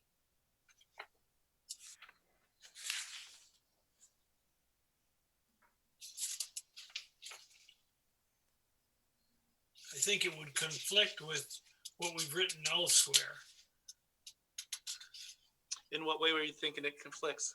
Well, because I think we allow a certain length, and it could be in conflict with this, right? I mean, we specify the length of a cul-de-sac. Yeah, we do. And I don't remember, you said 1,500 feet. I thought just 12 or 1,000 or something, whatever it is. Yeah. I guess you could figure out whether that amounted to 25 units or whether by dint of having a certain amount of frontage, 1,000 feet is going to end up being 21 units as a max or something like that. I don't know. But either way, especially with apartment buildings, there's a lot of apartment buildings around that aren't necessarily built with 2 entrances in mind. For example, Gilbert Crossing. I know that in future phases, it'll have other entrances, but right now there's 5 buildings with 1 entrance. The one at exit 11 is going to have 2 buildings in the back with 1 entrance. They'll have 95, 96 units in the back corner with 1 entrance. that really hasn't been our approach to be this tough on this particular question. Yeah. And I understand the notion that in some, the worst of apocalypses, you could have an emergency inside a development and the road is blocked at the same time. The fire department's pretty good at getting past a block. I mean, sort of figure that out pretty well. I just don't know about the advisability of this particular section, especially when we're not talking about, old historical developments. We're talking about brand new ones, aren't even occupied yet, that don't meet this standard. And frankly, I don't really find Gilbert Crossing to be offensive. This is not something specific to any of the state codes. This is language that the fire department added, because I don't believe there's any reference to the state codes here, other than for the unobstructed width of 24 feet and the height clearance. Outside of that, it looks like the rest of this is all language that came right from the fire department. So I would have no issue if we wanted to add language to that references that the planning board has the authority to consider alternatives to the 2 points of access after consultation with the fire department, or something to that effect. Is the solution to add some language to that, or just delete big chunks of J? Yeah, either way you want to do it is fine with me. Well, eliminating big chunks of J would solve the problem immediately. I guess Maybe doing something to the effect of saying that instead of shall be a minimum, is that it is recommended that a minimum be provided. Yeah, I'll go along with that. Yeah, I mean, it's a little strange to have an ordinance that makes recommendations, because then you can look at them and decide, well, what the heck does that mean? Do I have to do it or do I not have to do it? Yeah. But as long as there's some circuit breaker to take a look at with this, we've got a lot of neighborhood developments. And maybe I'm overlooking some back entrance somewhere, but some of these where you only have one, if this was able to be retroactively applied, we'd be making a lot of developments non-conforming. Yeah, and I know that it isn't retroactively applied, but I don't know if I would want to have a different result if we were reviewing some of these more current apartment buildings as they are today. The thing up on East Chamberlain Road has one entrance in it, for that senior housing one. Everything comes in from one entrance. The two that I talked about before, these are brand new, not even yet occupied developments. Right. Yeah. And to say that, we want to make a radical departure from things that we thought were okay a year ago, maybe we do. It doesn't seem to me to make sense. Well, let me ask, this may be asking a question ahead of time, but generally speaking, is the board looking at making a decision on these tonight, or do you want to go forward with another public hearing where I can get some further input from building? Let's just get a straw poll of the board members. Did you guys anticipate that we would get to a decision to push this up to town council tonight, or that we're not yet ready for that? My thought was we weren't quite ready. I thought there was a lot here to go through. We've gotten much further through it than I thought we would. But I don't see why we couldn't defer a couple of things and have Tim get back to us on those particular issues, such as this one that we're stumbling over. And if there was another one back there, we suggested some language changes, and just have a hearing on those particular items before we sent the whole thing over, rather than go over the whole thing again. Paul, what's your thought? I'm just so Tim, you said that the fire department had added this section, correct? Correct. I'm confused as to, because they go over all the plans that we're talking about. If they wanted this section, why didn't they raise alarms with those plans? It's a good question. I can't answer it. They probably didn't raise alarms because the ordinance didn't support it. And they want the ordinance to support it. I understand that, but I would assume they would have at least mentioned something to the board in general. Like In some cases they have. We've got a few emergency access roads by Merrimack Premium Outlets, and I think we've got a second entrance by Neighbor Works, and a few other places where we've pushed that issue at their request, but not universally. And I don't know the reasons why or why not. The one that is East Ridge down at the far end has one entrance at the top, and kind of very close to that one, there's a potential for a side entrance towards Nanotech or Nanocomp. But most of the trip down the hill to where all the apartments are don't have two entrances in it. Anyway, I just want to make sure we know. Paul, what's your thought about final decision tonight, or you think we're not ready yet?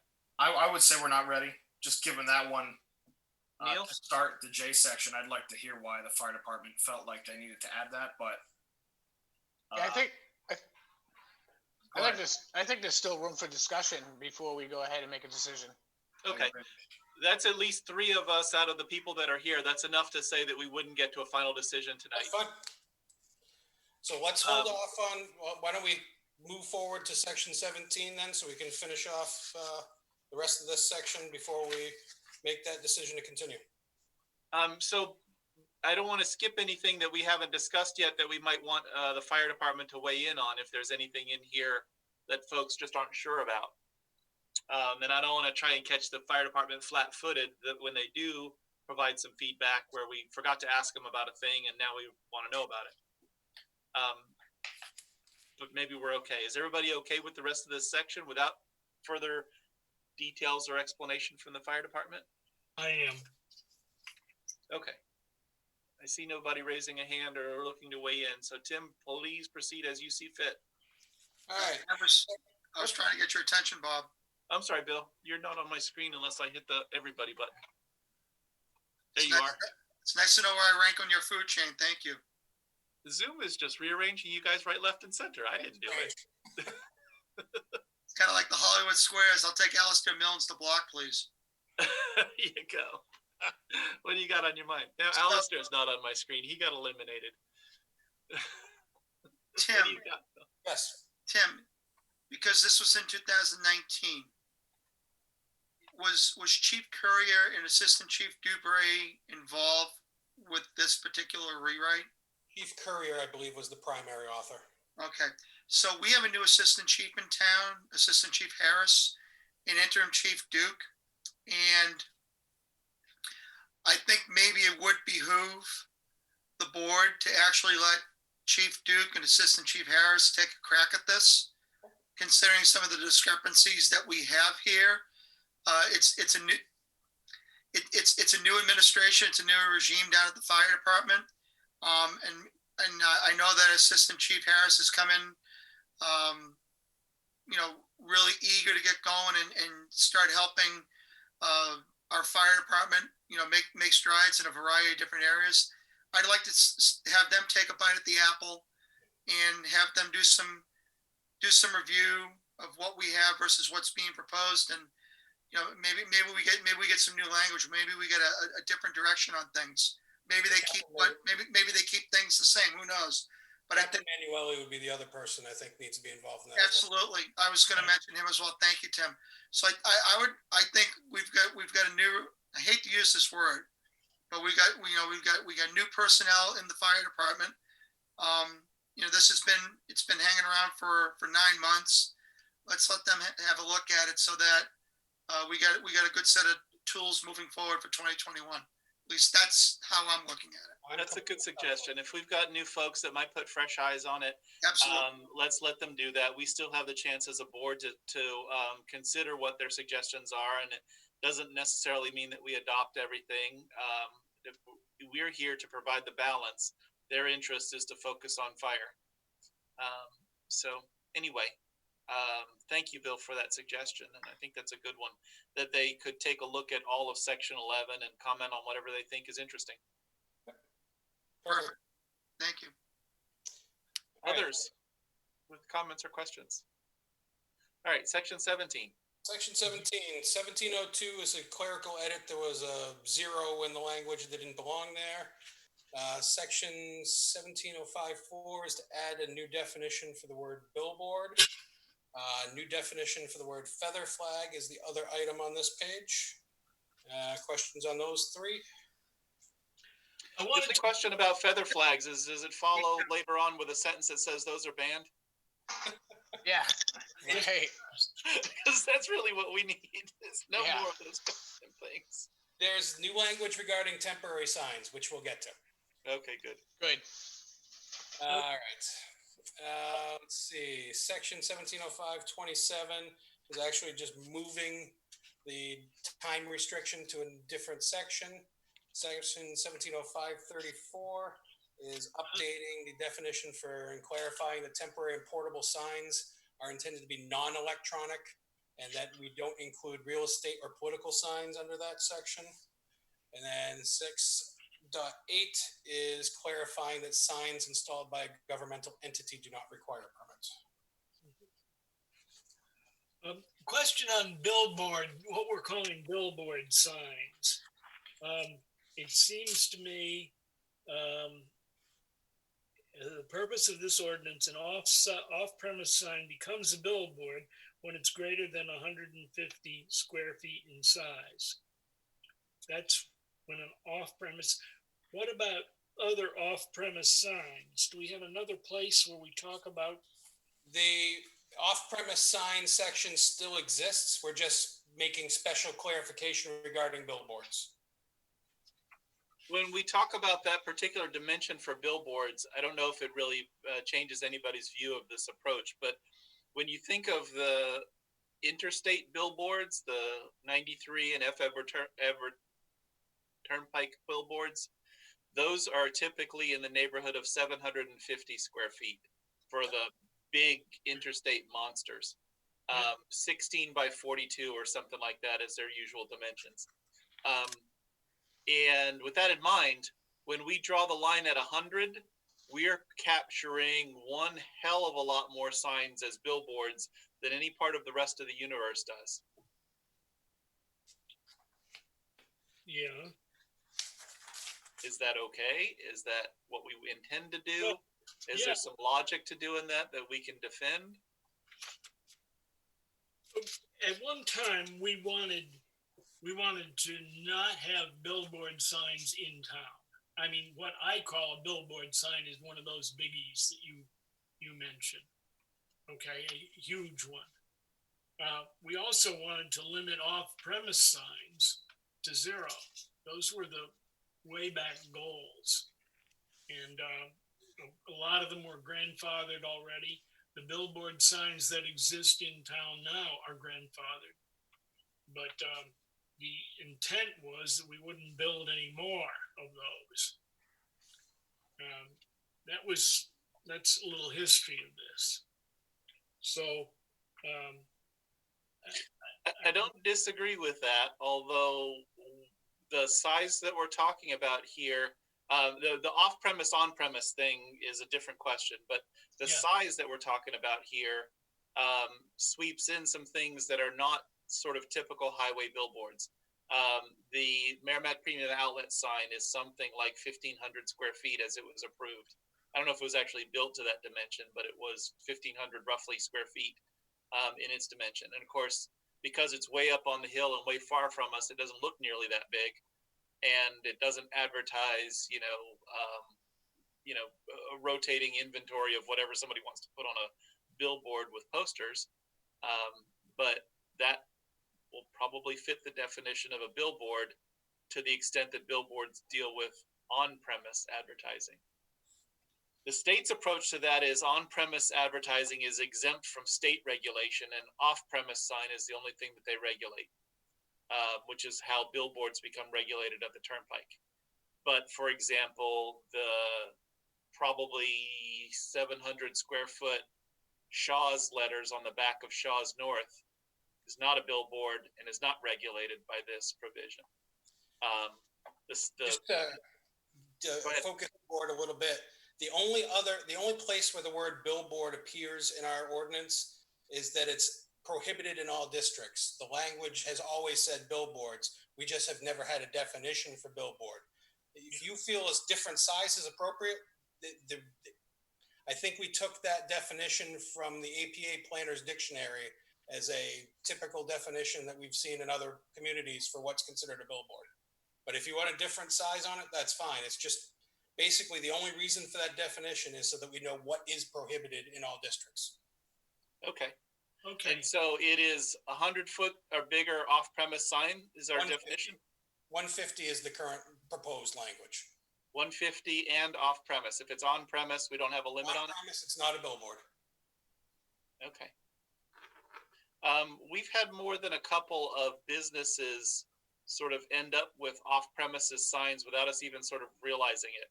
Things that are on easements that are abutting their property, and even some things like I remember when the Planet Fitness opened up, or maybe it was Gold's Gym that had done it.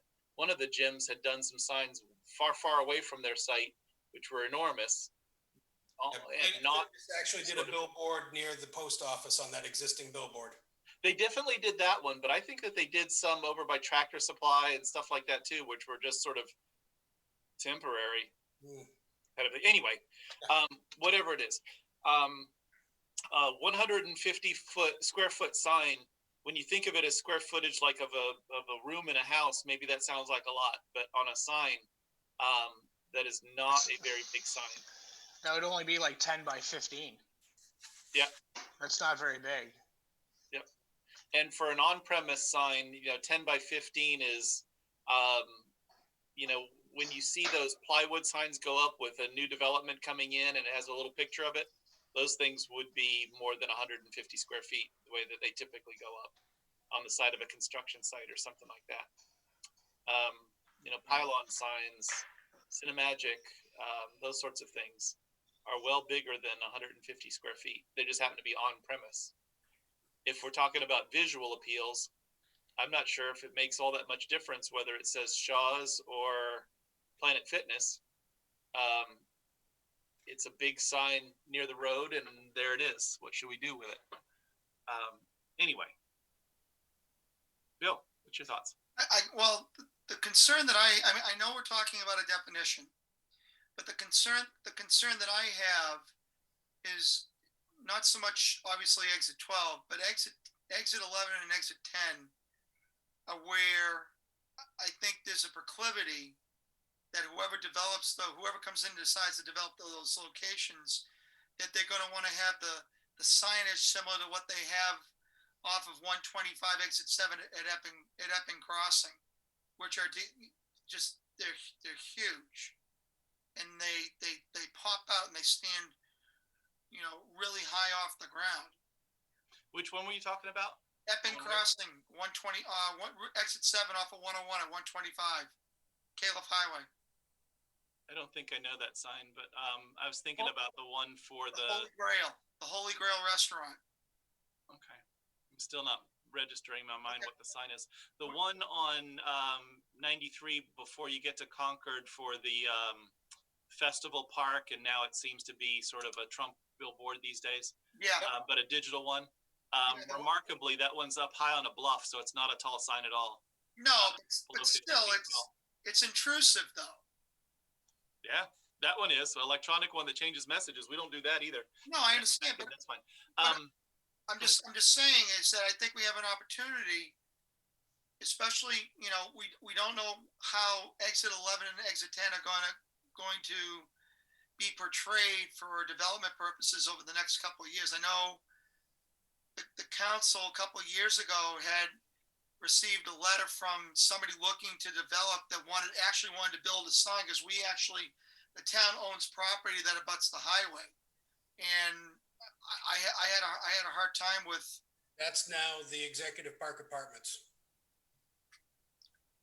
But they were looking to do something different with that. They were looking to do something non-residential. Yes, non-residential. Gigantic sign there. Yes. Yeah, they wanted to put something huge, and I just, we're very lucky that we got that corridor right there. That's, I don't want to say it's austere and countryish, but it's not overbuilt up. it's not, you don't have ads that are popping out there. I mean, you talked about the MPO sign earlier. I mean, you have to struggle. You have to be in the exit to be able to really see the sign to know that it's there. That one is 1,600 square feet. And It's still, even bigger than I was thinking. and still you don't know it's there until you're actually at the exit. So Yeah, that's because of its positioning and location. Now, that particular sign, as I mentioned before, is an on-premises sign. Right. And so that one's going to be allowed no matter what we do with this definition, Right. as long as it meets all the other requirements in the sign ordinance. But essentially, the question before you is how big do you want to consider a billboard that's prohibited everywhere? I like your definition that you've proposed, Tim. Okay. I agree. If somebody wants to put a billboard that's only 150 square feet and then they have to fall under that definition, I'm fine with that. Basically, it would limit off-premise signs to less than 150 square feet, but still at that size, you're still talking about needing variances for other things. Yeah. Fair enough. Let's move on from that subject if everybody's happy with the 150 feet. Square feet. 17069 is new language indicating that real estate signs that are the smaller ones don't require a permit. They don't count against your total signage. And permission to display for the duration of the property is maintained for sale, rent, or lease has been removed. Section 10 is new language regarding political signage, basically referencing the appropriate state statutes. What's the size on the real estate signs? Is that really the thing 6 that's square on wires that they stick in the ground, or is that the 6 square feet? 6 square feet? We should Yes. probably allow real estate signs that are bigger than 6 square feet. And that's for residential districts, and in non-residential districts, you're allowed 12. Sort of the normal iconic Century 21 sign Correct. with vertical and a horizontal and a thing hanging from it Yep. is probably pushing the limits of that 12 square feet kind of a thing. And those are all that do not require a permit. If they want to do anything larger than that, they can. They just would have to get a permit. Okay. I can live with that as long as it's possible. Okay with that. Let's say did I miss 1707? I did. 1707, we are proposing the change on electronic signs. And there's language further in the ordinance that I need to change.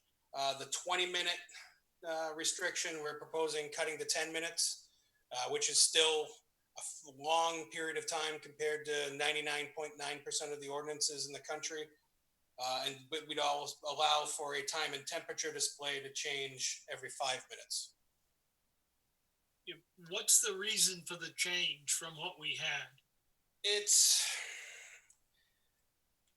been an enforcement issue, and it's one of those things that even at 10 minutes versus 20, it's a negligible difference to somebody who's driving by, because the sign is going to be static unless you happen to be driving at that exact moment that it's changing. So we felt that giving the sign operators and sign users a little bit more ability to change, but not impacting public safety, was an appropriate change.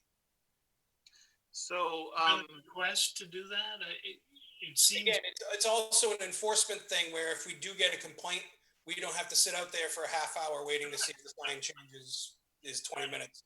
Okay, that's a good reason. Well, and I think that Tim's earlier point that as to the effect on drivers, which is the objective of this whole thing. Yes. A 10-minute change or a 20-minute change, and frankly, I think it could be a lot shorter and still not be a distraction to drivers, and probably only change once in the average driver's trip through the street, which is sort of really what you're looking to protect. And by the way, I can think of one and maybe 2 or 3 signs that are already changing in a matter of 20 seconds. And those are the types of things that when we get complaints, we go out and try to take care of.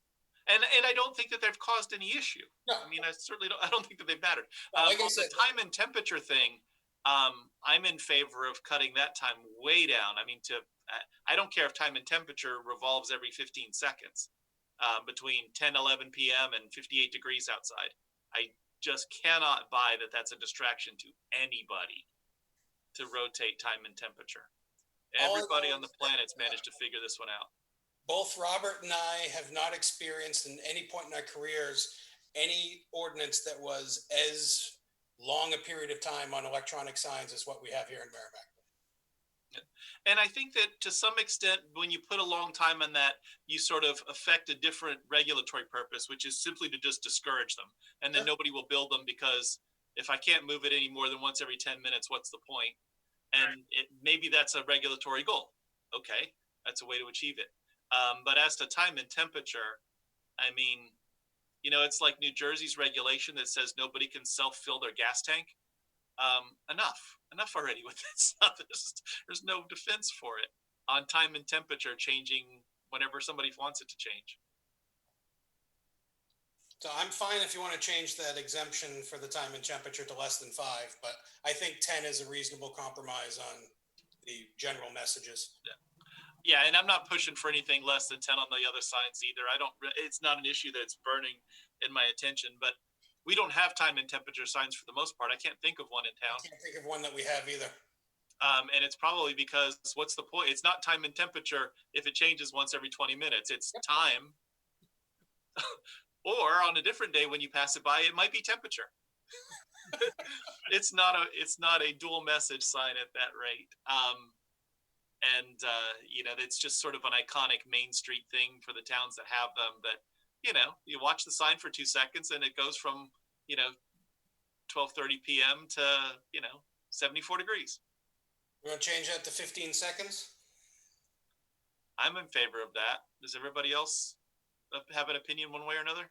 15 seconds? For time and temperature. For time and temperature only. I think that's actually more effective, or No, I agree with more that. informative. And then stick with Tim's 10-minute version on the other message signs. Yes. Okay.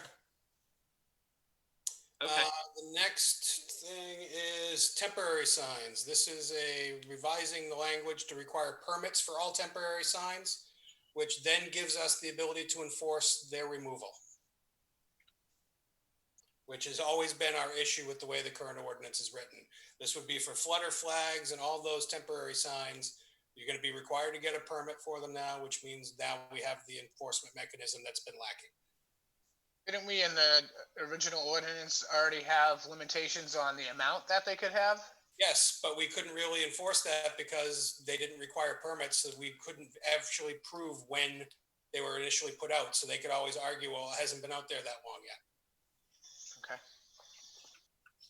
And now the response to that will be it either has no permit and it has to go right now, or your permit is expired and it can stay or it can go depending on what that status is. I certainly like that a lot better. Does that deal with I know we can't restrict political signs because of First Amendment stuff, but a lot of the temporary signs that appear in the same places as political signs can be for, you know, yard sales and Boy Scout, you know, whatever they call the sale of secondhand items, garden club plant sales, Ribfest, which, you know, obviously I want to see allowed to have signs up forever on both sides of all of those issues. What is the intended approach to dealing with those kinds of things? It would be requiring permits, but there would be no fees for those permits. And how does that apply to sizes and off premises and all of those kinds of things? That's all within the language of that section.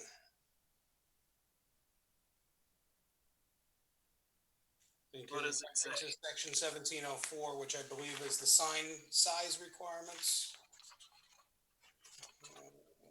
That's the permit required, excuse me. And I don't have the entire ordinance language, I just have the changes with me. But I will make sure that we have that clarified for the second time we come back with a public hearing on this. That was 1707 or no, 1708 is temporary signs. Yep. Sign placement, temporary signs displayed for period. 24 square feet is the max size. So in the 1708C, temporary signs may be displayed for a period of no longer than 30 days. Is there when they advertise for events, is there a limitation as to how early you can put the sign out? If you have an event in July, can you put it out, in May? You could, and then you'd be limited to 5 different times you could put that sign up for any calendar year, though. And it would also, I guess, be limited by the fact that you can only put it out for 30 days? Correct. All right. So, I see the size here. It's 24 square feet in area. I think that will sort of allow most people to do the kinds of things that they've been doing. But certainly Ribfest is one where I've got a personal investment. I'm the Rotary president, at least I am for the next 3 weeks until we turn it over. And when we do that, we'll try to put 4-foot by 20-foot banner on the fence at Budweiser. That's 80 square feet. And then we'll want to put 20 other signs on their property that say park here and go there and Ribfest again, and it's Father's Day weekend on June, whatever. And so am I going to be limited to one 24 square foot sign on Budweiser's property when they host an event? I think what we can do is, and I'll work with Robert on this because this was primarily Robert's work, is putting in something for special events. Okay. Yeah. And I think, I don't mean to be so focused on Ribfest to the exclusion of all others. It may be that the Boy Scouts sale is a special event, or the Garden Club sale is a special event. I want to make sure they get their signs too. What's that? Poutine Fest. Yeah. Yeah, have that. They have Bacon Fest over there and all sorts of things. Yeah, let's have some special events provisions that allow. I'll have Robert work on that. Okay. Our Rotary 4th of July is another one that's got signs all over the place. So will this limit? Will this pertain to the political signs where you go down the road and you see candidate A and he has 10 signs along the side of the DW highway? We can't do anything about that. We can only take them down after 30 days after the election for which they were part of. So if it's a primary, the winner gets to keep their signs up, but the losers are supposed to have their signs down within 30 days. Then after a general, all signs are supposed to be gone after 30 days, according to statute. So what does it refer to when it says no one parcel may be issued more than Political 5? signs are a completely different thing. They do not fall under that. They fall under 1706-10. Or 1706-10. Gotcha. And there's other things that fall in that First Amendment realm in addition to political signs, but the hallmark case in this was a church that wanted to put up a sign that said, services are 7 to 10 on Sunday. Not in New Hampshire. It's a case from elsewhere in the country. And the Supreme Court says you got to let them do it. So there are other things that are outside of this temporary sign requirement that we should be alerted to. All right, then 17.10 in A, I have a typo in there. It says 10 seconds. That should be 10 minutes. That's better. And then the other things are updating references to the site plan regulations. And then also the last thing is excluding electronic messages to being available as a temporary sign. Okay. And I assume the time and temperature is dealt with somewhere. I don't know where, but you that mentioned was in the exemption from signs that are prohibited. You're allowed to do time and temperature for that now 15 seconds recording. While we're still on signs, Tim, there was a section that had to do with the placement of those signs. If I can find it now. It's on page 17-6, and it has to do with the sign replacement. It's a temporary sign 1708 2A. Okay. And it has to do with a placement not less than 10 feet from any public right of way. That was something that caused a lot of heartburn in the past in the enforcement department because nobody knew where the property line was and where the right of way was. And we have better information on that now, especially since our new GIS flyover has aerial imagery that's down to the 40 scale. So we actually can get the imagery and overlaying the tax information on that. We can get a pretty darn good idea of where that property line is. Well, I think that you do, Tim, but the person putting up the sign may not know. They may not know, but that's information that's made available to them at permitting. They can get that information through us or building department. I would still think that even with the purpose that we're after, measuring from edge of pavement makes more sense than edge of right of way. I think it achieves what you're trying to achieve in saying it's not too close to the road, but where there's weird places where the right of way is extraordinarily wide, and we've got some that are 100+ feet wide, you're not putting a sign, 40 feet back from the travel lane because that's where the edge of the right of way is.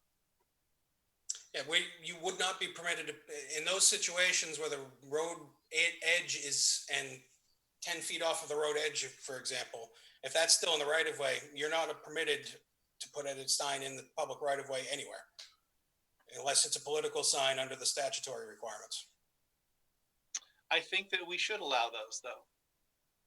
I mean, you could put up, there will be signs there. There's all sorts of signs there. There's signs there today. There's an infinite number of them. They don't cause any particular grief when they're, 10 feet back from the edge of pavement. And frankly, most of the time they're way closer than 10 feet back from the edge of pavement, and they're breaking the rules. Requiring people to, especially if they've got one of these quirky properties where the right of way, is way back from the road.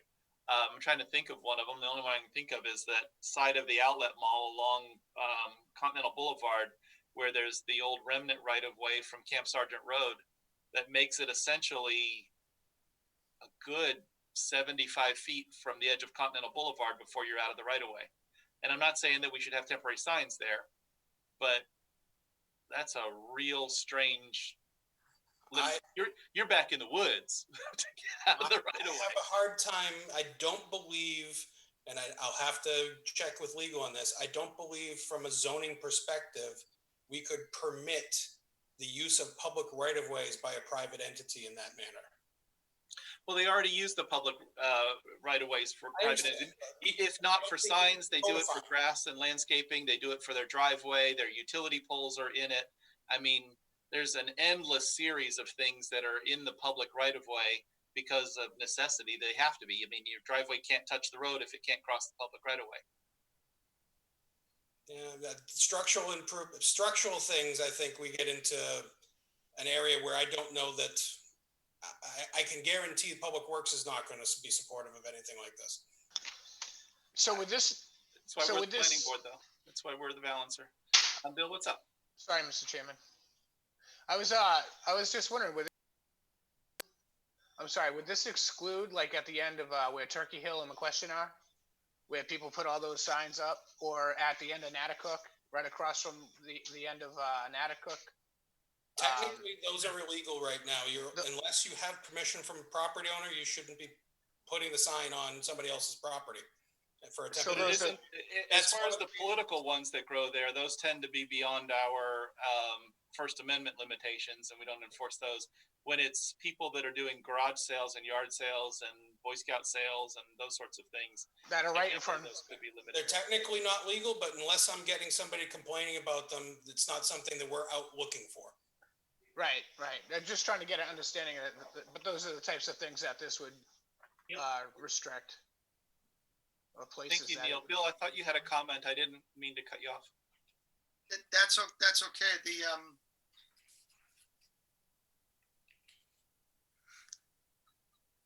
Go on. I'll come back to me. Okay.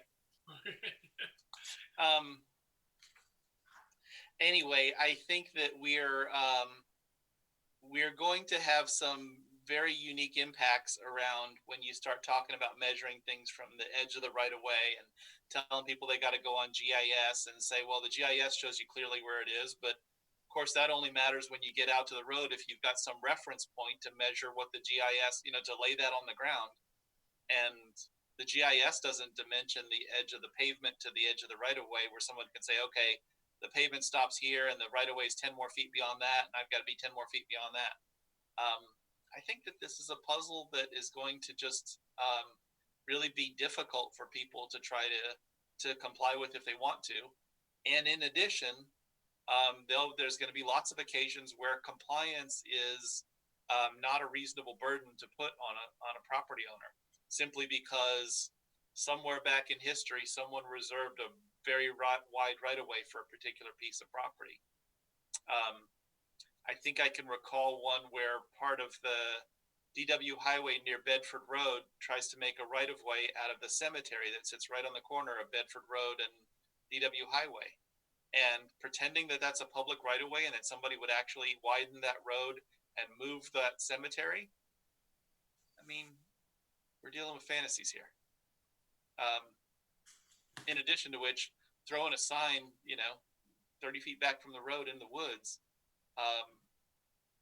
that's just not equivalent treatment from one property. Like I said, I'll check in with legal, but I have a hard time believing that under the zoning ordinance, we'd be able to do anything regulating private use of public right-of-ways. I don't believe that's something we can do under the state enabling legislation. I think we probably already are, but okay. I mean, get the opinion from legal. I mean, it doesn't necessarily, it depends on what the details are that they show. But I think that there's clear examples where we're already dealing with and giving people permission to put signs within setbacks. We do it with variances. We do it with other opportunities. In right of ways, no. That's where I'm kind of drawing the line, so to speak. Yeah, I get what you're saying, but we've got them in right of ways. I mean, we've got them all over the place in right of ways. I'm well aware. Anyway, I'm not in favor of seeing the proliferation of temporary signs. I'm glad to see if they end up being much more restricted than they will be. I know we can't get the political ones, but whatever we do, I'm just always going to insist on an even-handed approach to these things. And if there's disparate or unfair treatment or a regulation where the public can't figure out what they're allowed to do and what they're not allowed to do, I can't support it. So anyway, that's my 2 cents. I guess I would stretch it out to 20 cents, but thanks for getting rid of the feathers. Yeah, that would be a big improvement. Yeah, as long as nobody makes a campaign sign that's a feather, then it'll be allowed again. Oh boy, thanks, Tim. No problem. Schedule wise, looking forward here. Let me one quick point. Sure. Bill, yes, please. The Stevens Marquis Associates building on the north end of DW Highway, their sign used to be a clock and a temperature.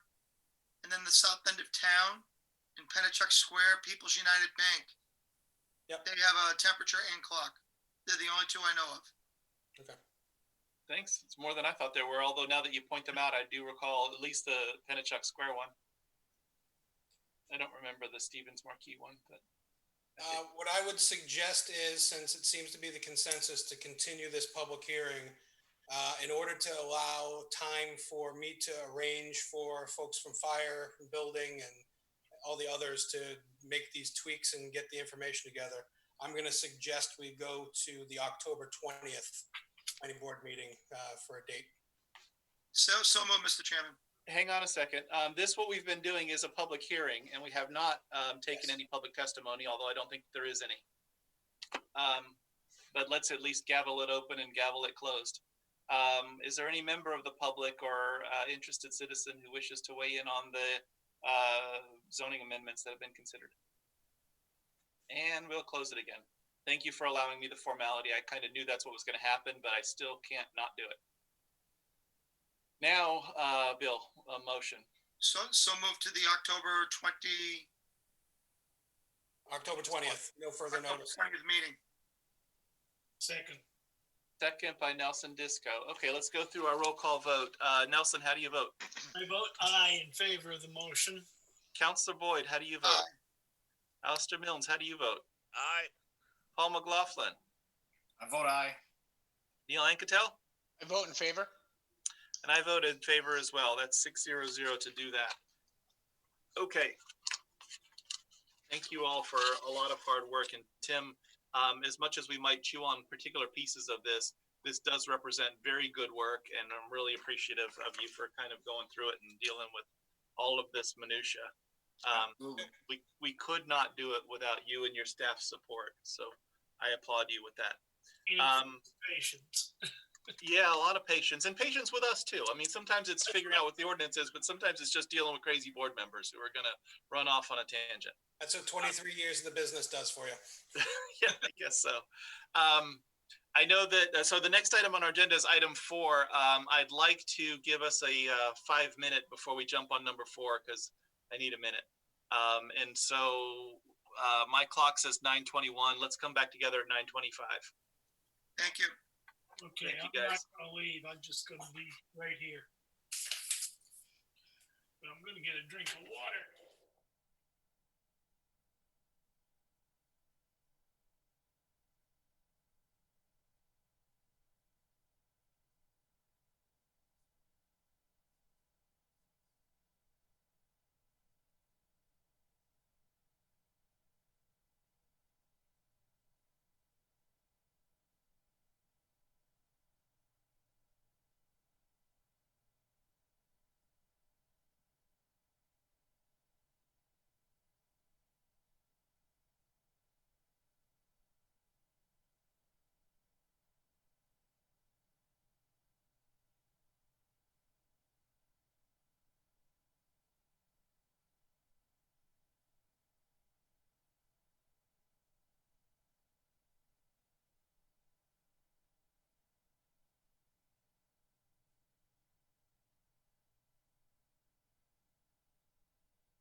Yeah.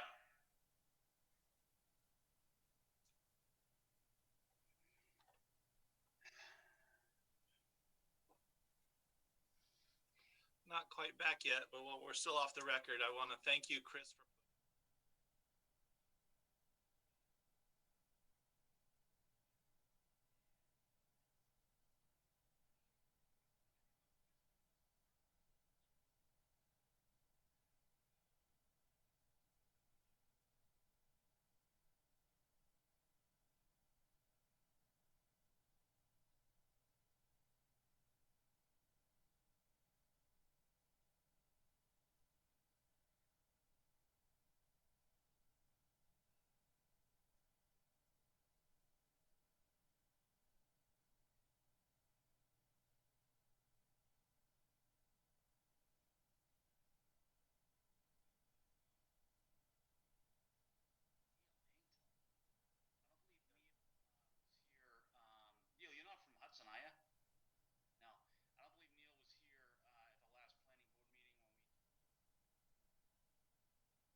back into session. Thank you all for the indulgence of that short break. Trust me, it was helpful. 4 is Synergy Storage Structures LLC as the petitioner and owner. It is on our agenda for a continued review for consideration of an amendment to a previously conditionally approved site plan regarding access and parking to parcels located at 403 Daniel Webster Highway in the I-1 Industrial, Aquifer Conservation, and Elderly Housing Overlay Districts. A portion of the parcel is subject to the Flood Hazard Conservation District, Tax Map 4D3, Lot 84-1. It is continued from our July 21st and August 18th Planning Board meeting. Tim, is there anything that we need to know before we hear from the applicants? The memo from Robert summarizes where things are. As you recall, the board discussed this back in July, was relatively comfortable with the second 2 items for amendments. However, the board was looking for some additional feedback from Public Works regarding the waiver needed from section 705D20C of the former regulations. And in addition to Robert's memo, you will have a memo from Public Works Deputy Director and Town Engineer Don Tuamala explaining her reason for the non-support to the waiver for that section, to make she is still desiring that the curbs be extended out from the driveway out to the edge of pavement on Wright Ave. Right. Chris and Joel, have you seen this, the memo that Don put together? No, not that memo. The only thing we have is the one from Rob. Okay. Since this is something that's been submitted us for consideration, I certainly want to make this available to you. And if you want it to be available and you can have a chance to look at it tonight, we can email it over or something like that. If you feel like you want to have a chance to look at this and consider it so you could respond to it, and you want to come back on a different night, that's obviously your choice as well. I don't want to ambush you with anything, so. It's okay. Tim, when did you guys receive that? I know, Robert, I don't know why it didn't get attached to the memo that was sent out to you. Yeah. Honestly, I have to check. I'm not even sure if I have it in my email. So I do not, for the record, Mr. This was in my package. It was not in my package. It is in the packet. It's in blue text. Okay. It's in blueprint and it's got a photograph on the back of it. Okay. The other board members, Neil and Paul, did you get one? Yes, I do have it. I know it was included in the packet, so if you indulge me for a minute, I'm going to try to see if I can find it on my phone, because I'm not sure I was copied on that when it was sent to Robert. Sounds good to me. Could you, for our benefit, could you just summarize what her comments were? Yeah, we can definitely do that, or we can put it on the screen for you, or I can scan it and email it. That'd be great. Which one do you want? Yeah. If you could just put it on the screen, I think that would be fine. I apologize. I found it. Okay. Give me a minute to go run it through the scanner and I can put it up on the screen. Perfect. Hold on. Should we just read it into the record? So basically, whoever hasn't been at the other planning board meeting, we have chiseled away a long list of to-dos on this access dilemma. We are at a crossroads on this one item, and Joel is going to better explain why we disagree with it. Yeah, we'll wait till the chairman gets back, just so he's there. But You're speaking of the curbing, correct, Chris? What's that? You're speaking about the curbing, correct? Yeah. I mean, we're we don't believe this applies. This driveway is, if you look at the Google Maps, this driveway goes way back. This driveway has been in place well before 1992, Joel. Yeah, the earliest Google Earth image that we could find was dated like April 28th, 1992, and it showed that driveway in place. So.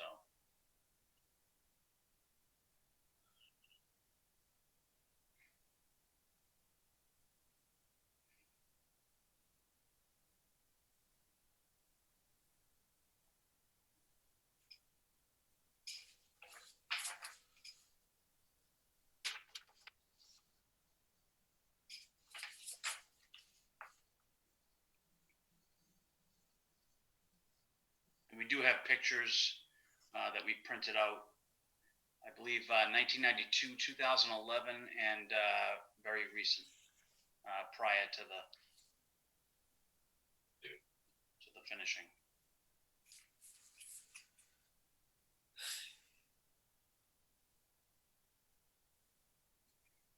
Okay, I scanned it in and I also emailed it to Tim. Do I have the ability to share screens from here, Tim? Do I have the permissions to do that from Zoom? Looks like I can. Tim, you, Bob, what's that? you should be able to share. Okay, let me see. Where is the? That one. Share that and see what it is. Yep, not that one. Where did it go? Too many things open at once. Let me close all this junk. Get to where I've got the right thing showing up here.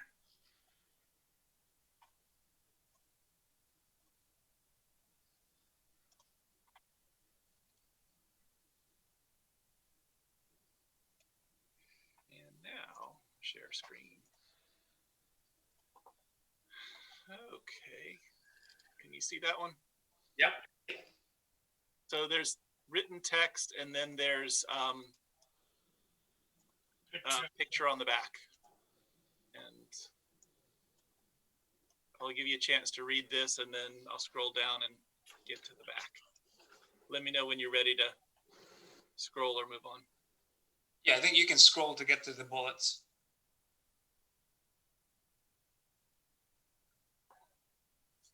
Yeah, see, I mean, she says it right here. Since the entrance was built without permission, it was already existing, and I question if she even knew that. So we feel very strongly about this, Tim. That this is an existing drive that's been in place for decades. Her contention with the second bill, as I understand it, was that the paving and resurfacing from gravel to pavement was done without the right-of-way permit. The paving alone is something that would require the right-of-way permit. Okay, Tim, on that note, where is that written? I couldn't find anything anywhere in the codes or in the right-of-way permit that made any notation that to pave a driveway required a right-of-way permit. Anything paving within the avenue right-of-way, the throat of your driveway, is what Dawn is saying requires the right-of-way permit. I don't have the specific code reference because it's not my regulations. Okay, yeah, because we did requirement that from the old subdivision regulations that required that throat to be curbed according to that section of the regs. That's the only thing from my regs that applies to this. Okay, yeah, because we looked and we couldn't find anywhere in any regulations or anything that says that the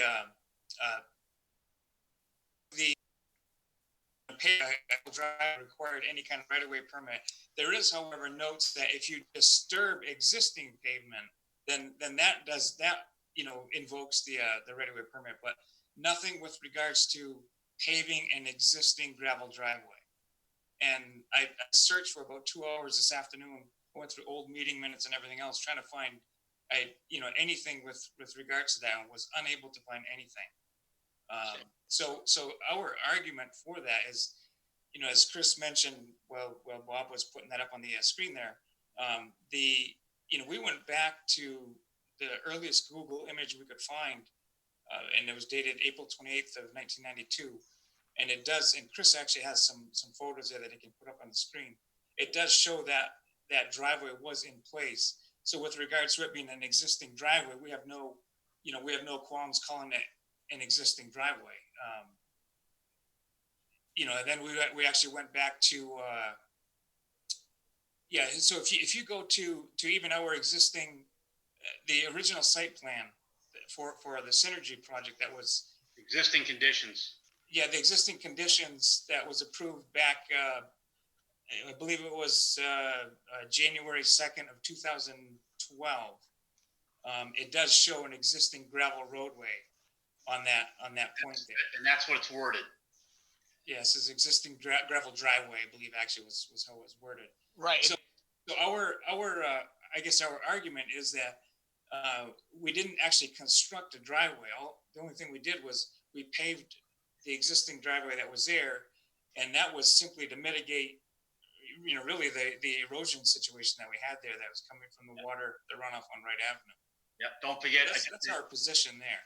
Yeah, I appreciate your argument with respect to permits for building it or for DPW's approval for right-of-way things. And I don't know what the answer to that is. And Tim said it wasn't in his sort of area either. But I do know what is in my area, and that's site plan review. And paving a gravel driveway on a commercial site plan is absolutely subject to planning board review. And so if it had gone through planning board review, that's where all of these issues would have come up. And I'd rather deal with the substance than try to tackle this on the idea that it was pre-existing non-conforming, because at least as it relates to the planning board review, site plan review was absolutely required to pave a gravel driveway. And that was essentially the primary reason for this plan, was to, after the fact, permit the construction of the parking and storage in that area, as well as the paving of that connection to Wright Avenue. That was because the original site plan did not show that as paved. This was one of the reasons why it had to come back to the board to do this amended site plan in the first place.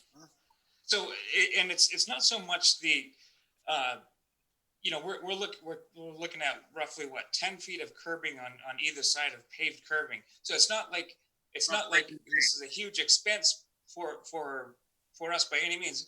Our whole point is that it's setting us up. It's pointless. Setting us up for problems is what it's doing. It's setting our site up to have to take all the roadways water in and flood out my site. And I don't think that's fair. By no means is that fair. Because Wright Avenue isn't properly designed with the pavement and the grades and stormwater management, all that water is coming down that driveway, and if that curbing goes there, it's going to be a funnel into my site. And we just doing what we did. We didn't do this to add storage onto our site. We already showed that it's going to take 30 years to recoup the investment that we made to do the improvements that we did on that driveway. We showed you guys pictures of water. It was a river coming down our driveway and flooding that driveway out. No vehicle could get through there. No emergency vehicle could get through there. Nobody could get through there because it turned into a pond at every rainstorm. So we had to spend over $100,000 doing what we did to prevent that water from doing what it was doing. And it worked. It worked. So we want to take care of the pages of stuff that have been brought to our attention. But this one item is, like Joel said, it's not breaking the bank. It's a few bucks in curbing. But what it's doing is it's opening up a huge can of worms for future problems for our site that we don't want to incur. And that's not fair. That's not fair. There's also another item which hasn't really been discussed, and that's given the fact that Wright Avenue does not currently have any curbing on the road. When we're in New England, we get snow, the roads get plowed. All the DPW's trucks have wing plows. When they run their wing plow on a road that doesn't have any curbing, that wing plow extends past the edge of the pavement. About 3 feet or so. So that means any paved curbing, that bituminous pavement curbing that we put in there, the first snowstorm is going to be destroyed by the wing plow. You realize that your neighbor to the north, to the west, has done the exact curbing that we're asking you to do. Yeah, they do. But if you look at their site, the difference between their site and ours is they actually have a paved swale that goes from the edge of the roadway to their site, and their curbing stops at the edge of that swale. So the edge of that curbing is actually about 3 or 4 feet away from the edge of the road. Exactly. So they're not going to have the issue that we would have. I saw the picture of their curbing when I was looking at it a little bit earlier, and my understanding is that's exactly what DPW wants you to do is the equivalent of what they did. And I did talk to Dawn specifically about Chris's concerns that putting in curbs going to funnel water on your property. Her view as an engineer is different. Her view, if I could explain it the best that I could from what I understood it, is the upslope side of your driveway, the side closest to DW Highway, the curb you would put on that side of your driveway would direct stormwater that right now is running into your driveway. It would direct it into the grass and into your drainage structures that you built, and actually keep it off of your driveway. And her support for that also points to the photograph that I showed a little while ago, where the apron of your driveway is covered with sand and gravel that washed out of this roadside onto the apron of your driveway, and that the curb would actually have held all of that dirt back and redirected that water so it didn't go into the end of your driveway. That doesn't mean that no water would go into the end of your driveway, but it would essentially be the water from the 18 feet width of the driveway, not the water from coming up the hill and down Wright Avenue. And so I don't know, I'm not the engineer and I haven't been out on the side and take measurements, but that's the engineering review that's before us, is her opinion that it won't cause the funnel effect that Chris is worried about. Chris, I do appreciate the expenses that you took and the sense that you feel that it was all about the fire department. I have to respectfully offer a couple of counterpoints to that. One is what you've chosen to do with your property has been your choice. Nobody from town said, please go do this. Nobody from town has said you had to do this, and all of that. If you felt that it was important for the second access road, there's a process to go through to get all of that stuff approved ahead of time. And the fire department has been extraordinarily vocal on your application to say they did not ask you to do this. They didn't ask me to do that. We were in a sit down with the building. Who's the guy that retired? He had the hip problem. Mike Courier? No. Fred Kelly. Yeah, Fred Kelly. Fred Kelly was in there, and Manueli was in that meeting, and I told him that we were talking to community development about having this access road go through instead of having the cliff that was shown on the plan, and he liked the idea, is what he said. I'm not saying to the board that he wanted it. I'm telling you he liked the idea of having access out to Wright Avenue. What fireman wouldn't? What fireman wouldn't? What emergency service wouldn't? Of course they would. The police department has used that access road twice since we've been in business. So it has come in handy.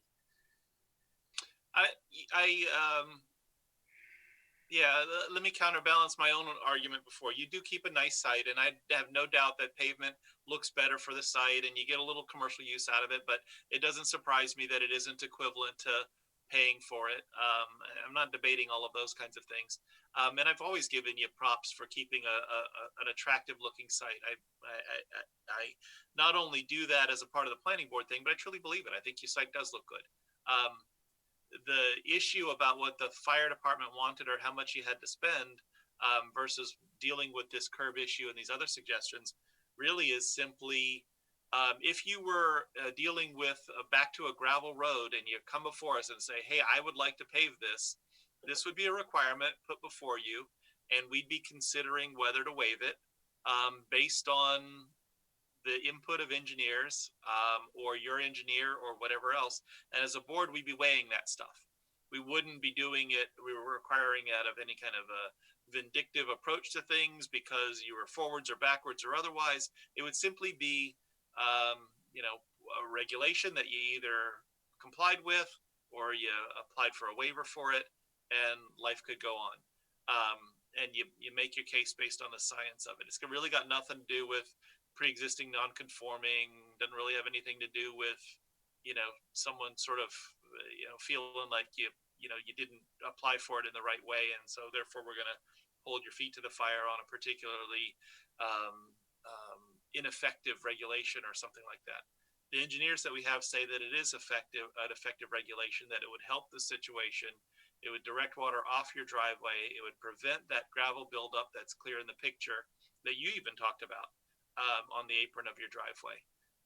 That's what they're telling us. If there's a different story from a science standpoint, tell us. If we were to install this curbing, and we were to find out 6 months down the road that it is in fact doing exactly what we thought it was going to happen, what then? Do we have any recourse? You could come in and request an amendment to the plan to remove it. Well, I mean, honestly, Tim, I don't think we'd have to, because and I know this from experience, the first plow that comes down that road is going to wipe it out anyway. So it'd be gone. It'd be gone. And I can say that from the front of 401. Look at the shrubs; they're gone. You know, it's how they do it. So I think it's. I don't think it's necessary. I've got my engineer saying one thing, I've got the town saying a different thing, and I just don't think it's. I don't think it's justified. I really don't, for several reasons. I just don't. So. I know that we have heard from your engineers earlier on, and they had some sense of things, although I didn't remember a lot of the details about what they thought the water was going to do with this. I know that that's what you've expressed when you've spoken to us about it.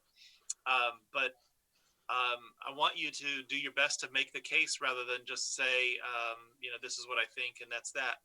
Because if you can convince, there's 6 of us, convince 4 of us that you're right, you'll get your relief.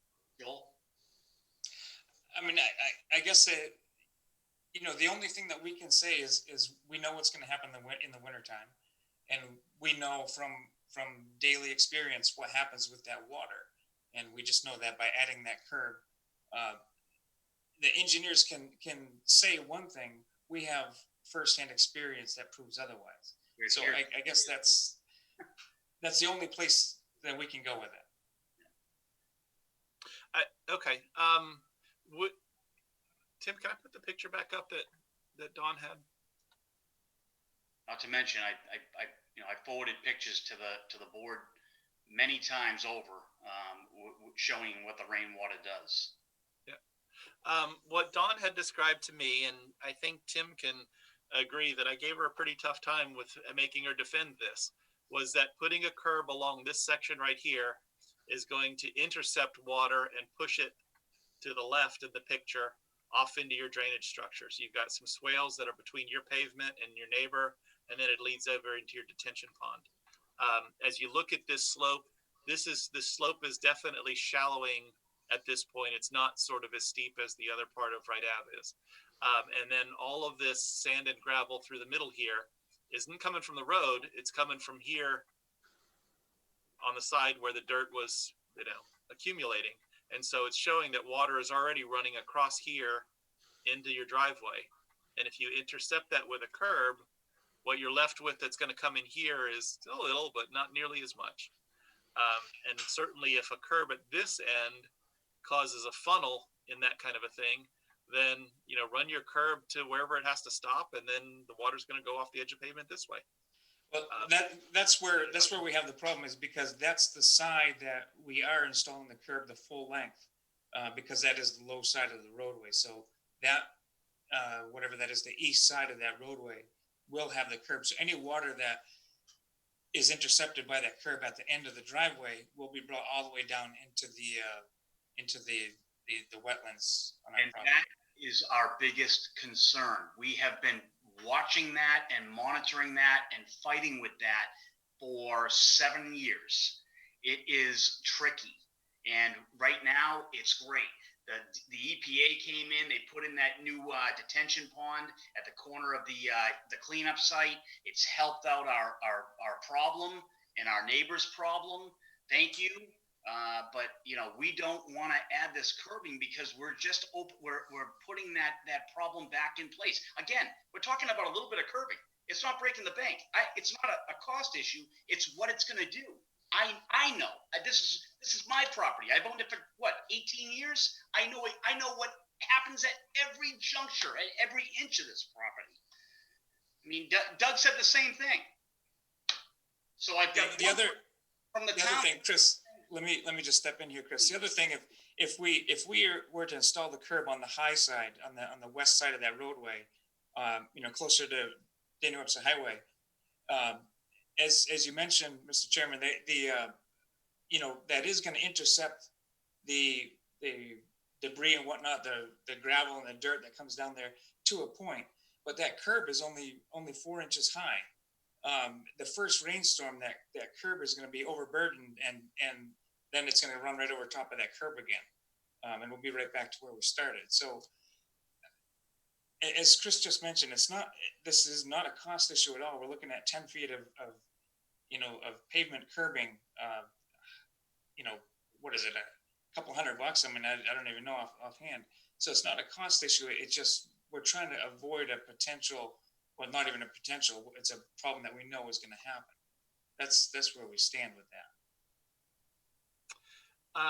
So I understand your argument, and I understand Dawn's argument, and I want to make sure that the board gets a chance to ask all the questions that they have. So one more question that I have with respect to the layout of the things and where's water going right now. The water right now is coming onto the apron of your driveway, whether it's coming through the grass or off Wright Avenue. It's coming there now.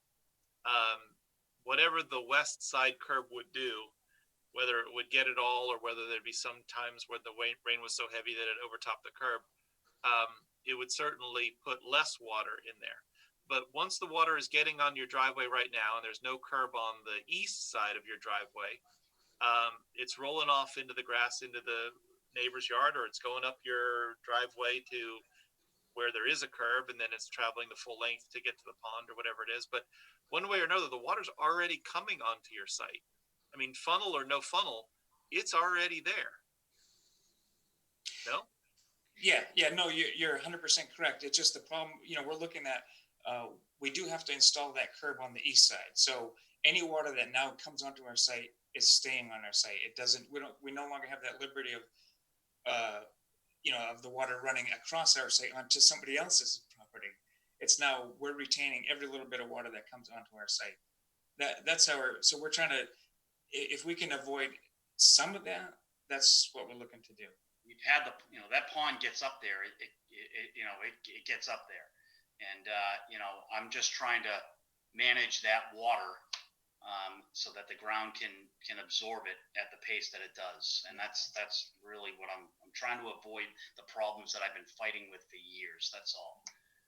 In the fall of 2018, I believe it's starting in August, we had a major rainstorm, and then that whole fall was extremely wet, and we had, which actually was the reason why they put that detention pond on the site next door, is that site got entirely flooded, and then it actually came onto our site and flooded out that pond. And now it's taken 2 years. If you were to come by now today, you'll see that pond is essentially dry, but it's taken 2 years to do that. And now it's where where it should be and where it's been all along. Yeah. We don't want to get back to that point. It fills up in the wintertime to a level that it should, that it's always shown, and then it depletes over the course of the year, and it just keeps rotating like that. It's when we had the issues like before, when we had no pavement and no diversion, all that water just came right down, and my driveway was a river. I sent you guys pictures. There was ripples, little white caps of water rushing down from side to side, filling up that pond and overflowing that whole lower level. And that's your drainage pond now has outlet structures, though. If it gets overfilled, it's going to overtop and go through the outlet structure under the new pavement and to the east of your site. No, actually, it's exactly the opposite. That pond has no outlet. Yeah, none. All right. Yeah. Do other members of the board have some information that they want to ask about or anything on this topic? Go ahead, Neil. So I was just curious, have you had an engineer look at this at the end of the driveway? Your own engineer look at it? Yes.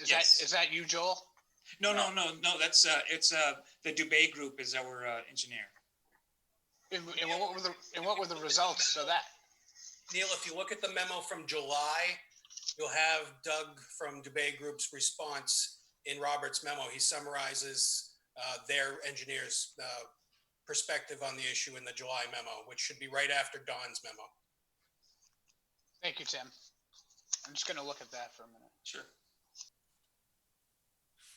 Does anyone else have questions? I'm digging that out as well, just so I see what the debate group's response is to these various things. Mr. Chairman, which property on Wright Avenue, is it to the west of Mr. Ross's property that has the curbing, or to the east? It would be to the west. So And it's the fuel company, whatever they're called. It's the petroleum company, correct? Yes, SRS Petroleum, actually, I think is their name. And they're actually upslope where they've got more of a steep grade for Wright Avenue. Do we know when that curbing was installed?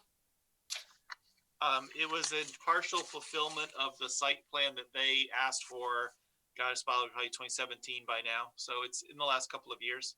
It was a couple of years ago, and in the effort that Don and Robert had in going out to the site, they actually discovered that SRS has not actually completed their site improvements. So that's another issue that we have as well. Yes, I was tuned into that detail as well, and it may be that when SRS completes the site improvements that they committed to in their site plan, that also impacts what's going on with water out there.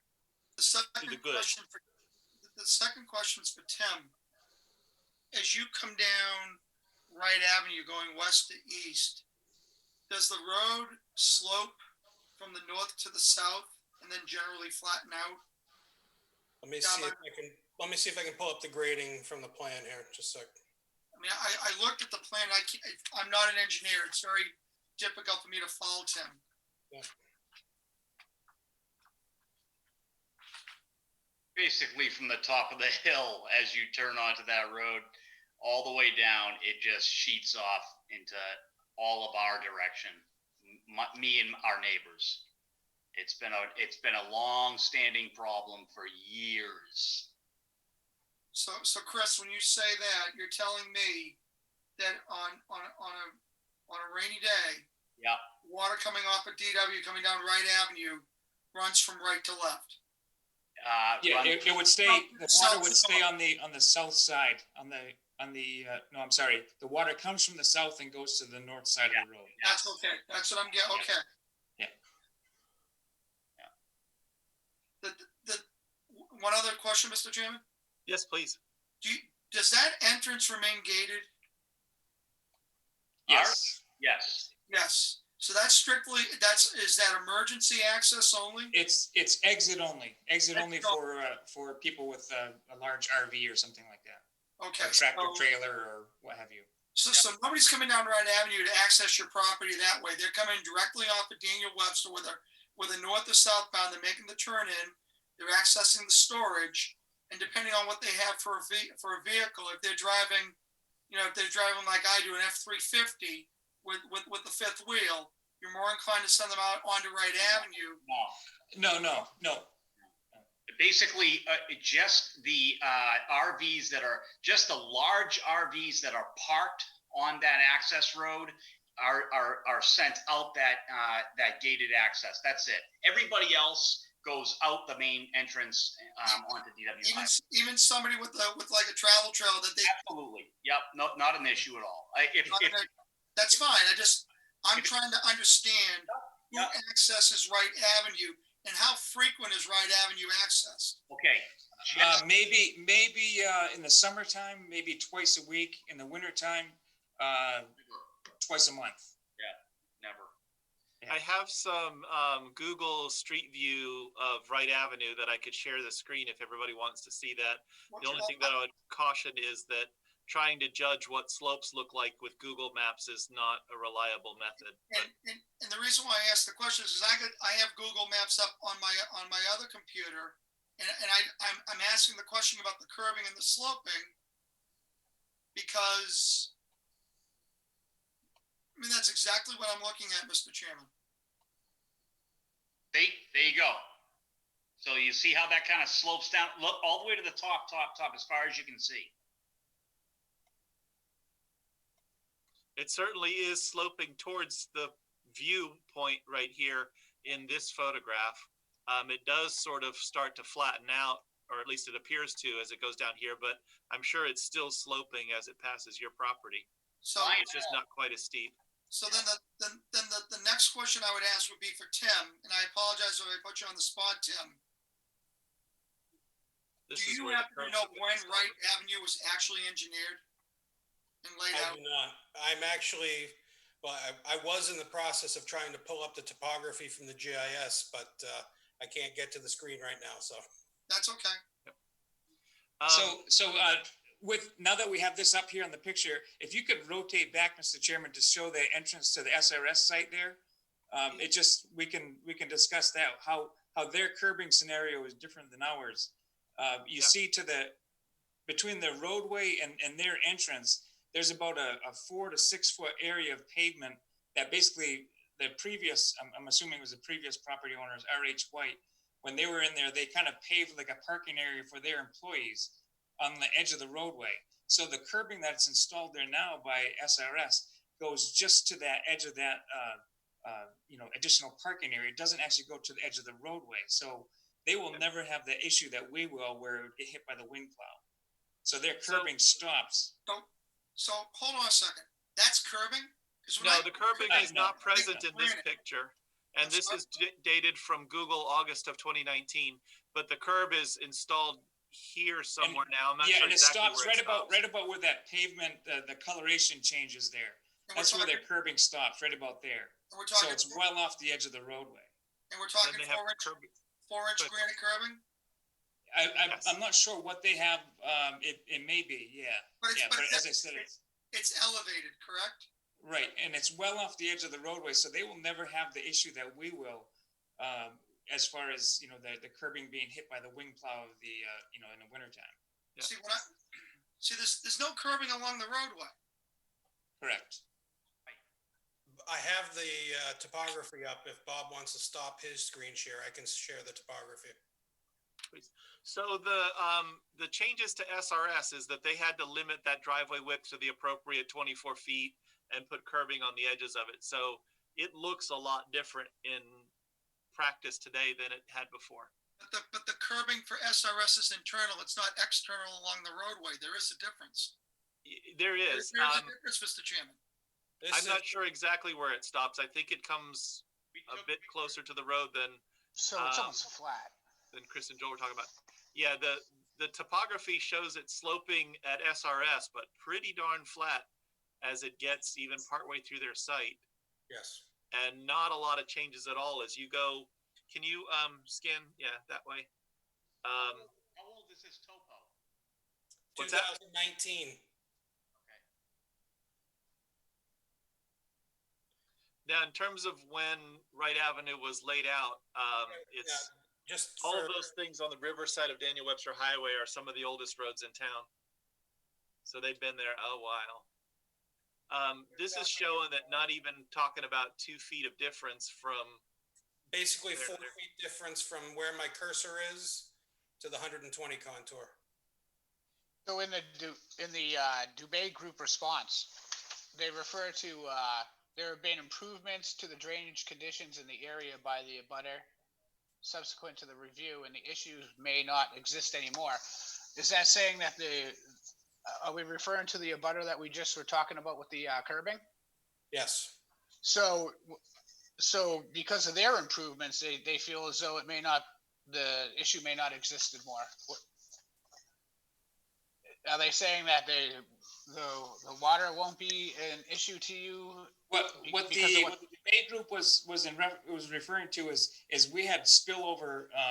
Right now there's a swale that goes right along the property line in between the two properties, and we have it just lined with stone and whatnot. And what was happening prior to any work that was done on the SRS site is water was sheet draining across their site and overwhelming the swale that we had onto our pavement. But they have since done some remediation on their site, which has alleviated majority of that issue. Yes. Okay. Tim, what was the date on the imagery you were just showing? That's from our latest flyover, which is 2019. When? Okay, and SRS's curbs are not in your picture either? April of 2019. Okay, so the August ones from Google are later than the ones that you had, and the curbs aren't there, so they're not going to be in the. I'm not sure if this is going to show up. I have a picture on my phone here. I don't know if I can kind of see this here. That's their site right there. I don't know if I can get so you can see where the curb stops on the other side of that swale. So it's the edge of the roadway. It's actually about 6 feet off from the edge of the roadway. So it's a little bit different than, or actually quite a bit different than what we would have in our situation. So they would never have that issue with that being hit by the wing plow. Or the wall. I mean, respectfully, Mr. Chairman, that curbing looks almost decorative. It doesn't look like it has a function.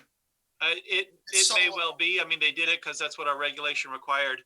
I'm interested in understanding and talking about the water flow and what the curb might do to it.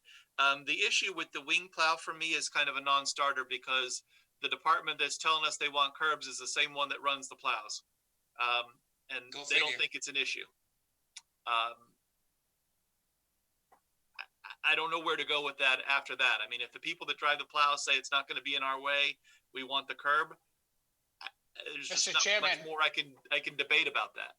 I see them out early in the season every year going around and watching where they're going to see where all the curbing is and what they have to miss. So I tend to agree with you is that if they're asking for it, they know it's there. They're not aiming for it. And frankly, if they damage your mailbox, I know they'll replace that. I'm sure if they damage your whatever else, they'll fix that too. It becomes up to them to deal with that if they damage something with their plows. The real issue to me is what will the water do and all of that. And I'm still taking it all in. I'm not sure what side I've fallen on with this. I want to sort of hear from other board members what their thoughts and opinions are. But if it would help, I'll be more than happy to get a small video clip the next rainstorm we get, just so that I can show you guys firsthand what our concerns are. Yeah. Chris, your audio is turned way down. I could hear you, but only barely. Okay, I don't know why. I understood what you said. It was to offer us a video clip of the next rainstorm to see what it looks like. And, you know, maybe that's helpful to the group. I don't know. Chairman, I've heard both sides over the last 3/4 of an hour, and it seems to me that however long we spend here, we could stay here till breakfast. You're not going to agree. Me or him? Would have to say that I would, if that's what the town engineer wants, then the town engineer should prevail, simply because that's the way things are. And I'm sorry, Chris, I respect you and love you dearly, but you'll not make me change my view on this. And I don't care how long I stay here, but I'm sorry. I think if that's what Dawn says she wants, then I think we should ask you kindly and nicely to install it. We bookmark this until I talk to Dawn. Can I just have a word with, because we didn't get the opportunity to talk to Dawn. Would that be okay with the board? I don't have any objection to that if you wanted to take this up at a later one. I don't know whether that changes what you would like review for your next agenda item, but we can certainly do that if you want to. And I'm fine with that. I think that if you could convince Dawn otherwise and you guys come together with a plan that everybody agrees on, that takes the pressure off of the board. I would say in response to my colleague Alistair's comment, I'm not of a mind to say that Dawn gets whatever Dawn wants. We're here as a board to scrutinize those things, but nevertheless, I do put a lot of weight in what they provide us for information when it's supported by, you know, what it is that they're seeing from a science standpoint. But this, to me, is absolutely not, here's a requirement and tough luck if you don't like it. Or this is what the town engineer wants and tough luck if you don't like it. We're here as a board charged with the role of saying, what's our decision? I hear you, but one good thing that we do have on our side is the fact that Dawn has not had the opportunity to hear from us and to see the the data that we've collected over the last 6.5 years, so that maybe she could make a different, decision hopefully. And if not, then so be it. We'll spend the $200, put the curbing up, and watch what we know will happen, and we'll have to deal with that, in another fashion. But so let us talk to her and see where that goes. And that would bookmark that then, right? Yeah, and the other thing that I would have to say is, as I mentioned earlier, that if we were to install this curb and we find out that it's doing exactly what we had feared, what is our recourse? We'd have to take it out. Well, that's what Tim had suggested, is that if you've got, the issue with where it performs, it's certainly not the ideal resolution, but the planning board can amend the approval to permit it to be taken out. Now that puts you through the hoops of putting it in and putting it out when, at least in your view, you sort of knew ahead of time what was going to happen, and it is sort of chasing the inevitable. Other than that, you talked about curbing along the east side of your driveway, and that this piece that would extend towards the roadway would be the sort of the funnel that brings water in there. And you talked about them essentially being a continuous curb, but I don't know that they have to be. I don't know if, where the curb that you've already got on your plans that you intend to do, and this last little section of curb couldn't have a gap of a couple of feet between them. And if water gets funneled in, that's where it gets let out. Of course, that's got to be consistent with all the other requirements on site plans, that the things you do don't increase the flow off your property. But in this case, if it's flow that's already going over your property and off, and you're just funneling it into one spot, I don't know that runs afoul of any of our regulations. Okay. So that's something that we could look into, right? Yeah. Well, let's talk to Dawn. We never had a meeting with Dawn. Let's talk to Dawn. Let's bring her up to speed as to what we're concerned about, and then maybe her, I, and you can come up with something that we can present to the board and get everybody on the same page. Sound good? Sound good. Yeah. All right. Yeah. So that then items 2 and 3 on this part of the agenda, obviously, I think would have to get put on hold as well.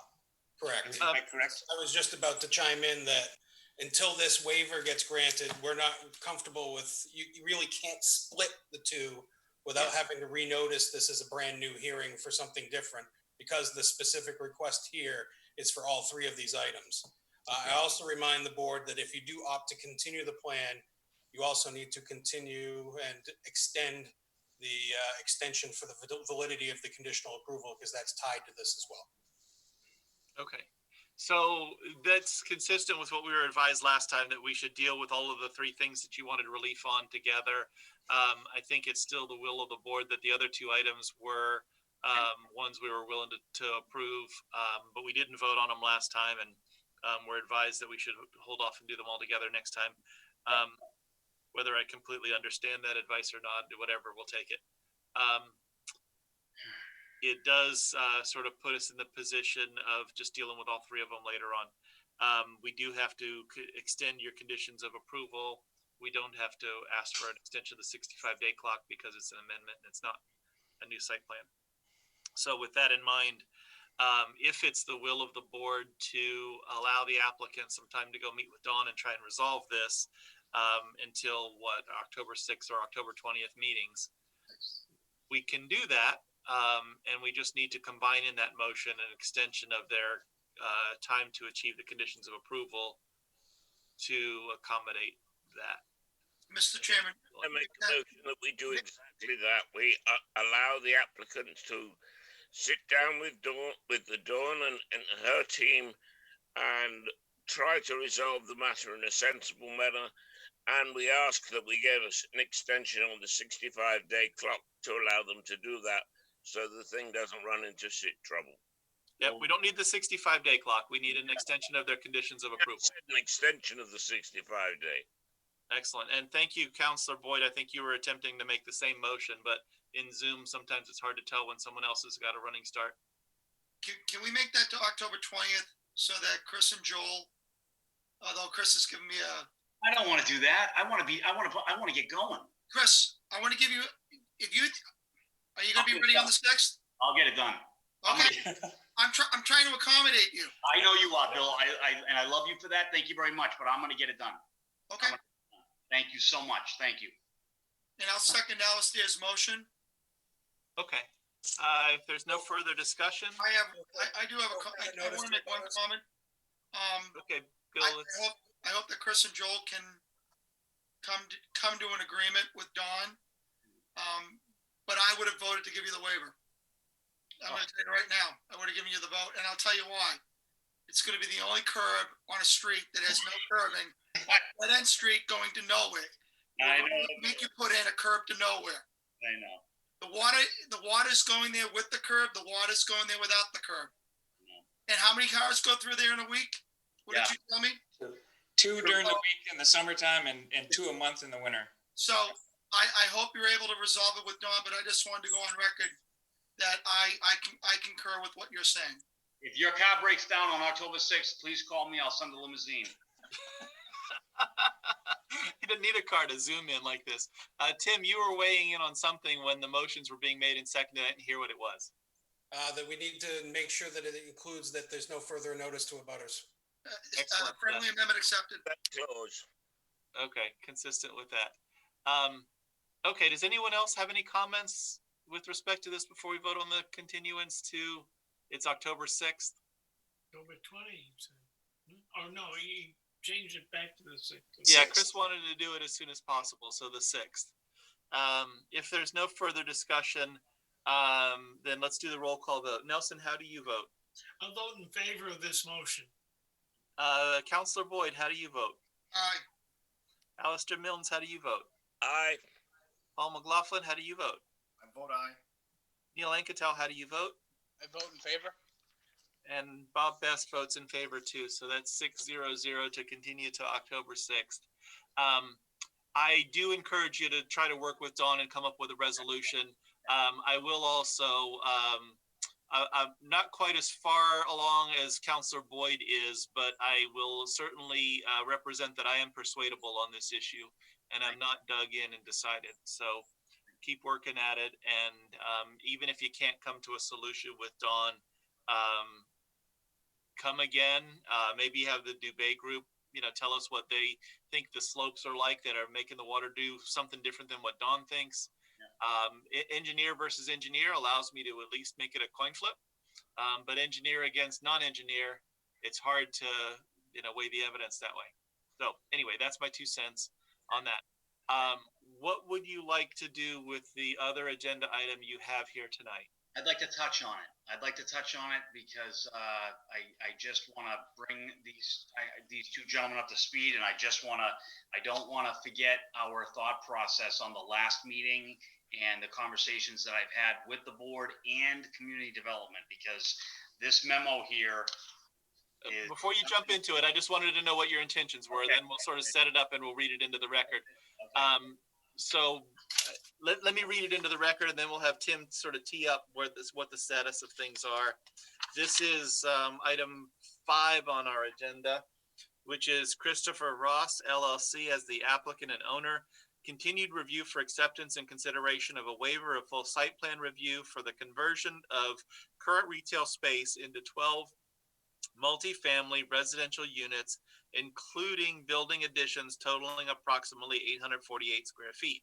The parcel is located at 401 Daniel Webster Highway in the C1 Limited Commercial, Aquifer Conservation, and Elderly Housing Overlay Districts, tax map 43, lot 83. Case Planning Board 2020-14, and it is continued from our July 21 and August 18, 2020 Planning Board meetings. Tim, is there anything that we need to know before we hear from the applicant? And my understanding is that the impervious surface has changed since the last time we talked, and I want to make sure we understand that. Thank you, Mr. Chairman, members of the board. In your packet, you'll find a memo dated August 28th from me, following up on the memo that was written in July. We've made some progress, but we're not at a point that staff feels that the board is able to accept the application as complete. There was a single sheet site plan submitted to us on August 13th.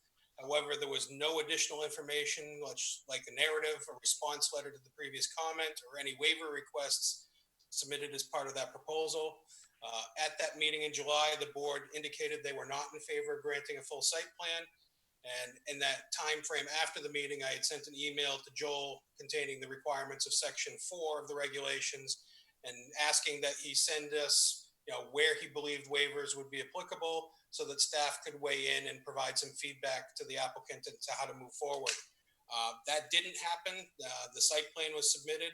So I reviewed the site plan as if all the regulation requirements applied because no waivers were requested. So you will find in the memo additional comments from me under the item 10 of the comments, my planning staff technical comments, and the things that have remained from the previous memo I've highlighted in italic text. But I did go through and do a complete review this time. I didn't have to stop. There's a number of items I believe that through submission of waiver requests and the information on traffic from the minor analysis that our regulations require, which would essentially be the same thing we'd look for justification for a waiver. I think we're there. The drainage situation, they have shown that a portion of the former childcare facility play area would be converted into lawn, so that that gives us less impervious surface now than it exists today. Less impervious proposed than exists today. So I believe a waiver to the drainage would be applicable. The other item that I think is key for the board and needs to be addressed is that the ownership of this parcel and the Synergy parcel are two different entities. And as such, because you're talking about sharing parking across those, we need to have access and parking easements established as part of this plan as well. I won't go into great detail. Like I said, I think a lot of these items can be addressed through waivers if the board's comfortable with them. But until we have those waiver requests, I cannot recommend that the plan is complete. Okay. Chris, tell us where you were at, or okay. Joel, whoever wants to. Yep. So I just want to take 2 minutes of Neil and Paul's time because they weren't here at the last meeting. Guys, I just want to explain something. We've got a commercial building in the front that I've had housed a hair salon, an eye care facility, and a daycare or a preschool, whatever you want to call it. And then upstairs, I've got additional approved commercial space that I have not put anybody in because if you recall back in the day when we had all those businesses there, we had no parking. Every parking space was jam-packed. We had cars in line waiting to get into a parking space, and they couldn't get in there. So when Mirabella retired, we held off on putting anybody in there.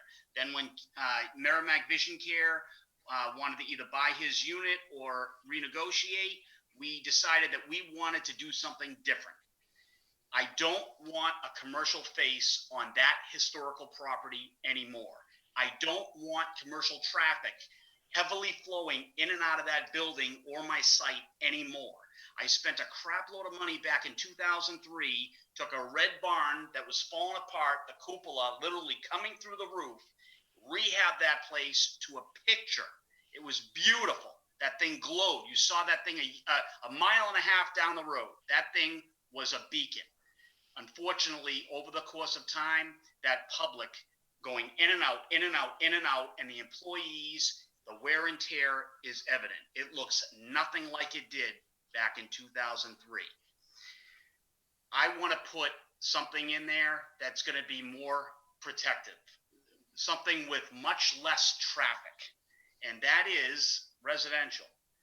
We have a need for something like that, or we can find a use for something like that. We have many customers in our business that are in need of a short-term rental. They just sold their house. They got a house being built.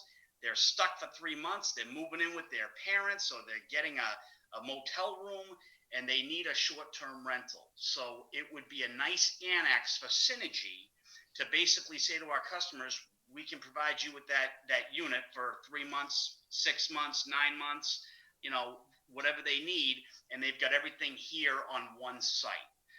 We like it because we can take the building and do exactly what I did before. Strip it down to the bones, give it a new face, same thing, keep it colonial, old time, and put it into a more protective state where Synergy's maintenance people who are here full time every day, cleaning every nook and cranny of this property inside and out can do the same thing to that building in the front and maintain what it's supposed to look like.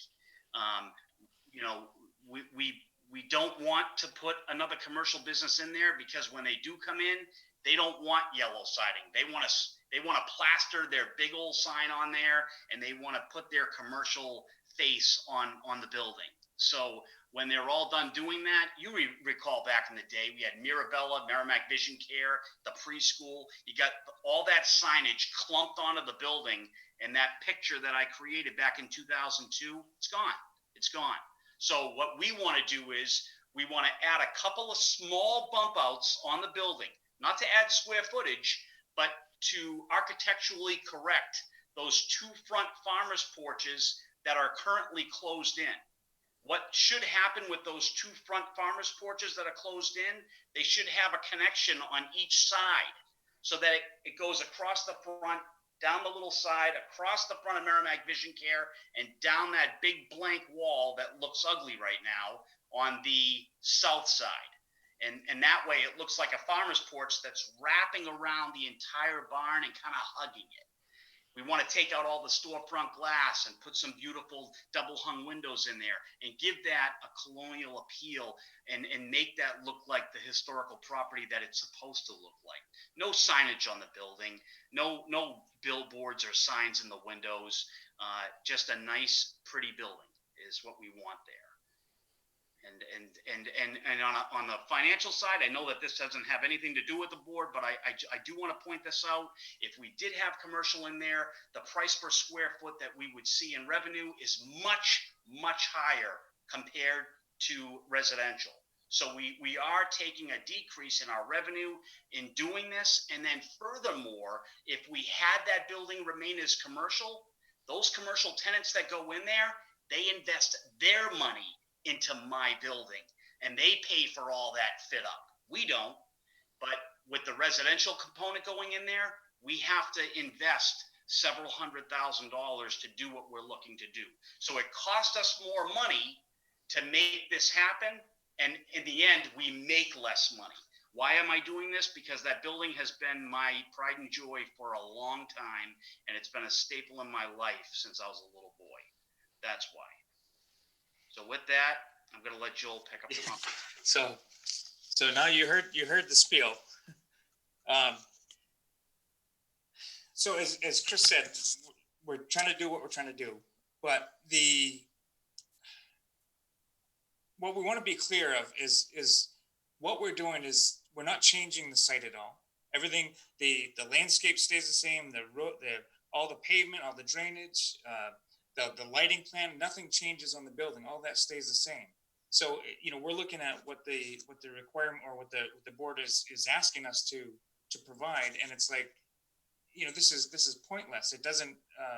We're not changing anything, so why should we be required to do this? So, I have some notes here. I want to just quickly read through this. These are items that are going on. The items that are on the memorandum that staff put out, and I have some quick notes. There's under the recommendation heading here, there's the first 6 items on page 2.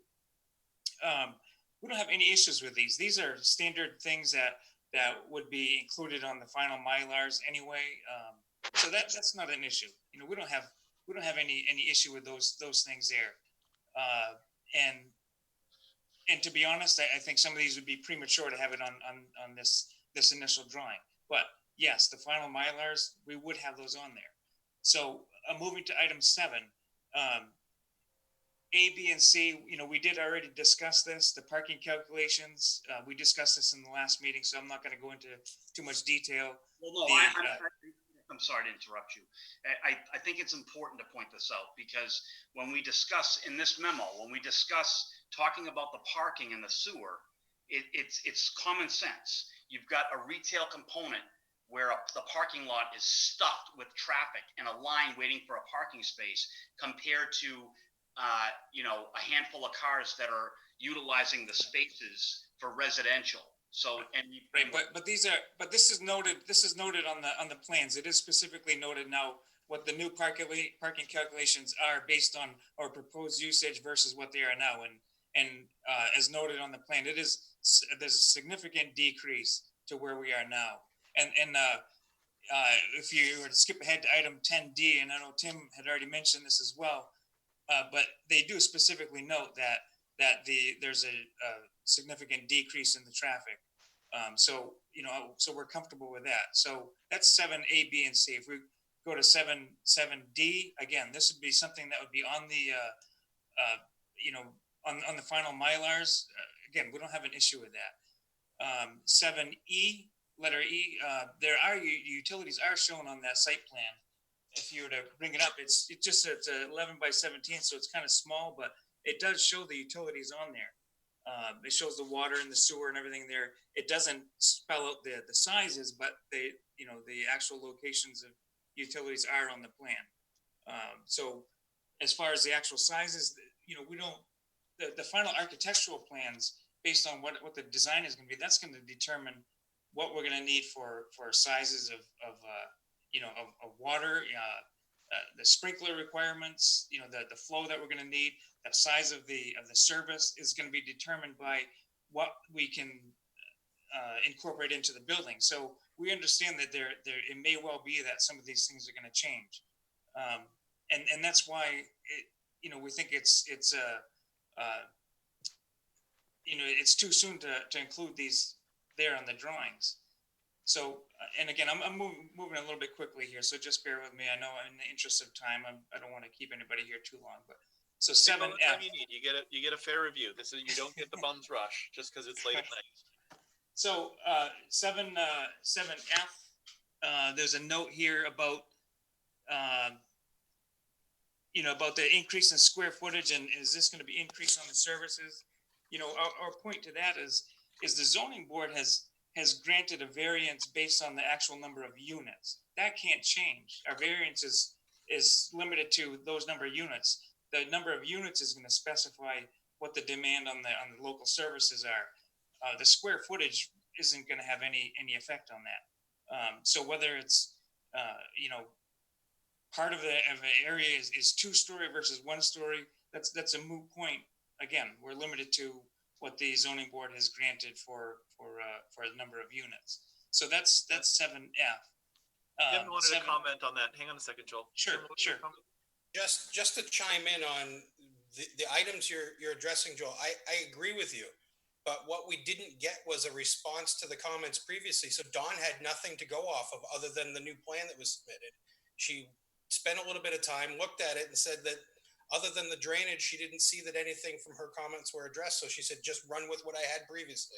Okay. So that's one of the benefits and one of the reasons why it's important to communicate with us what your revisions are and how you're responding to these comments with each submission subsequent. So let me also offer a little bit of perspective on this, because I think you're actually a lot closer than you think you are on these things. I think that what I'm hearing from Tim is, and I agree with, let's take the parking, for example. Chris, your point on parking is exactly right. You're going to have less traffic. We know that. So ask for a waiver for the parking study or the traffic study. Don't ask for a waiver of full site plan review. That's a broad sweeping thing that gets rid of hundreds of requirements. But if you want to have a waiver of the traffic impact, ask for that. If you want to have a waiver of showing certain things on the plan, ask for that. Right. And justify it. Argue why do I deserve a waiver of whatever those requirements are? I don't think that anybody is saying that these things aren't achievable that you're suggesting to develop a plan, but you haven't told us what you want a waiver from and why, other than saying I want a waiver from everything. No, I understand where I'm coming from. I basically got this and I didn't look at it because it was my weekend off. And when I read it, I read it as Tim saying, I want to throw a bomb at it because we need this, that, and this. And you're right. I misunderstood because and let me just explain something. When I read somebody asking about parking and sewer with the component that's in there now, and take sewer. I've got 75 kids flushing toilets and an eye doctor and a hair salon.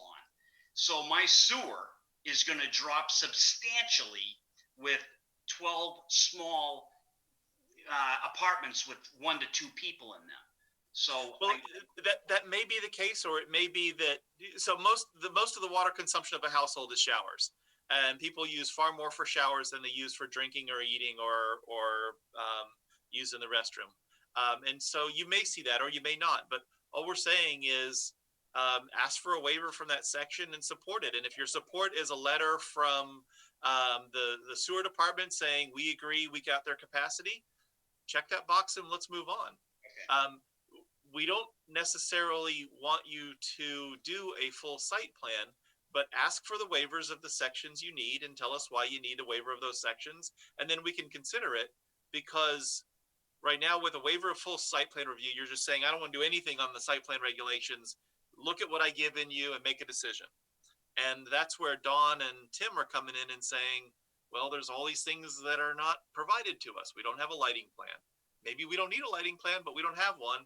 The regulation says we need one. They're not the ones that grant waivers. The planning board does. So they're stuck with it. They're saying, well, there's no landscape plan. There's no lighting plan. There's no existing conditions plan. There's no improvements plan. And without those things, you're not complete. So if you don't want to do a lighting plan, say, I'd like a waiver from the requirement to do a lighting plan, and here's why. The lighting is sufficient. We're not changing it. It's going to be able to be used later at night or earlier in the day, but whatever it is, everything that exists is there and it's fine and life will go on. And the board can evaluate that and give it a thumbs up or a thumbs down, whether depending on what it agrees. And then we'll move on to the parking one, and then we'll move on to the traffic one, and then we'll move on to the drainage one. You've got a great proposal. I mean, I agree with that. I mean, it's a great looking building. I've said before, you keep a good looking site. It's needed in town.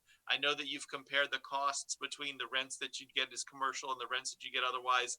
And you introduced it correctly in saying it's really not the planning board's issue to make a decision on that basis. All of that sort of presumes that the commercial tenants can be had. And right now it's a tough market. And so it may be, although commercial tenants pay more, if you can't find one, you get paid nothing. So I'm not sure that the revenue is really what it's all about, but the impacts are there. If you're going to get rid of the play area and the impervious surface goes down, now you're talking. That's my ball game. Right. And say, I don't want to do a drainage plan, and here's why. I'm adding 600 feet here, but I'm taking 1,500 feet away from there.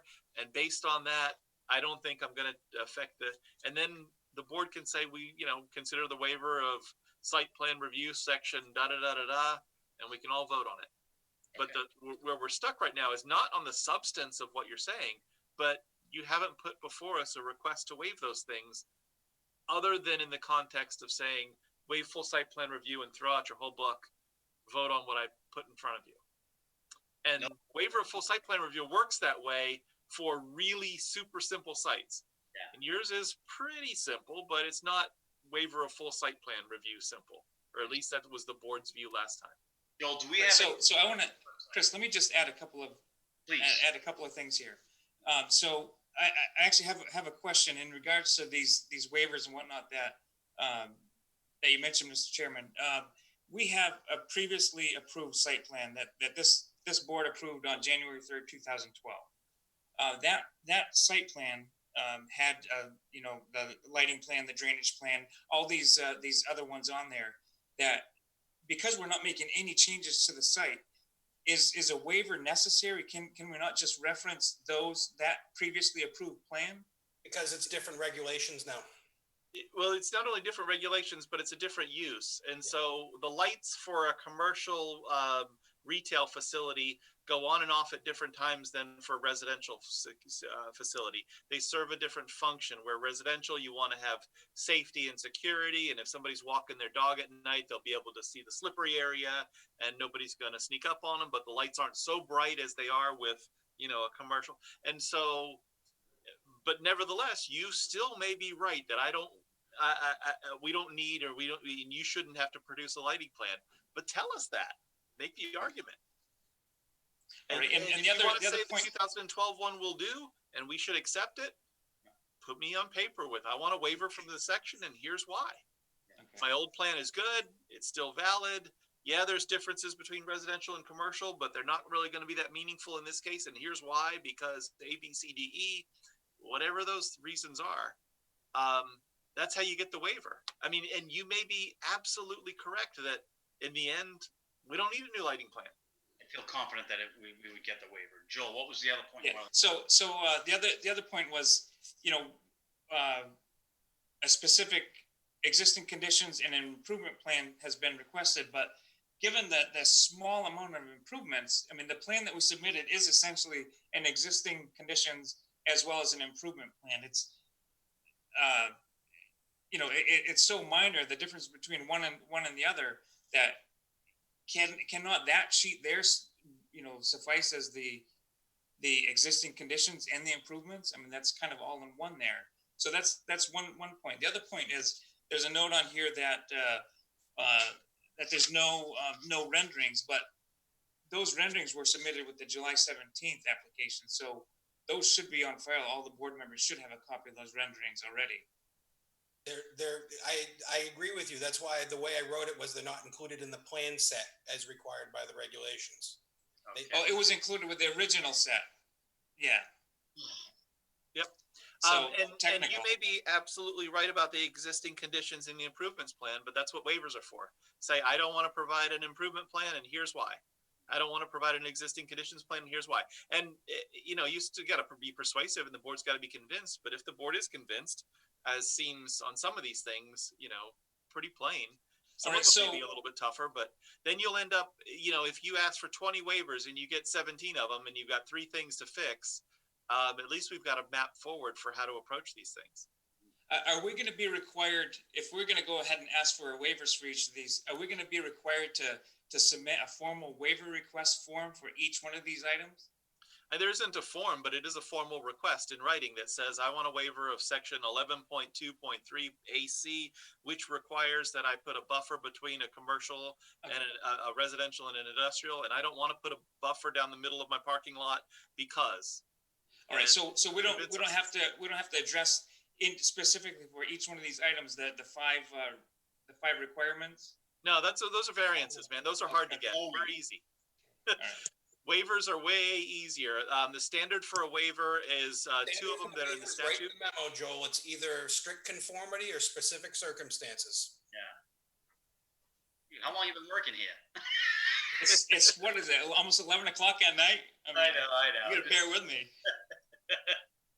Yeah, you are. And no, I'm not. I don't mean to beat you up on that, but yeah, for getting a waiver, it's much easier than a variance. A variance is got the 5 statutory criteria that talk about whether there's any meaningful use of the property without the variance, and a lot of things that are tough hurdles. And a waiver is much simpler to get. An unnecessary hardship, which really kind of fits a lot of these. Strict conformity would be an unnecessary hardship.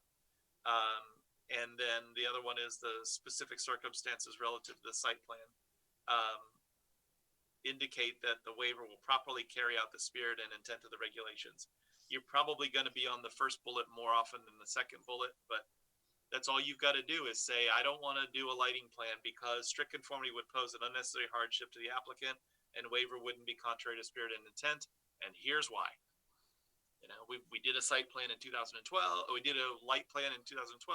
We did a landscaping plan in 2012. We're not changing any landscape. It looks beautiful. We're going to leave it alone. So, and is it safe to say that all of these items, that we have all the information, but you just needed to have it presented to you formally? Is that maybe? Is it safe to say that? You can't tell because you didn't ask for the waivers on these things, so we don't know whether we're holding you to these requirements or letting you go because you haven't told us why we should or shouldn't. But yeah, I think that on all of the ones so far that we've discussed that you think have been kind of monumental roadblocks, I think your waivers are achievable. Okay. Let me go home with that. Okay, so obviously we have this other one that's been continued to October 6th. I'm looking at the deadline for application is September 15th for the October 6th meeting. I think that's extremely doable for us. So I think our request then would be to have these both again on October 6th. So before the board takes up that request, let me implore you, don't just send in some stuff to the department. go and meet with them. Show them is this what you want? Did I do it right this time? Check the box. And when the staff says you got it all right, pretty good chance that we're going to agree with that. Get them to help you. They're there. They'll work with you on these things and say, okay, this is right, but you need to do some more here, or we need to ask for a waiver of this one or that one. That's what they're there for. They'd welcome the chance to have that dialogue, and you'll do a lot better working with them to figure out what they want than guessing and ending up here before us with, it's like Are we allowed to meet in person? We'd probably need to do Zoom.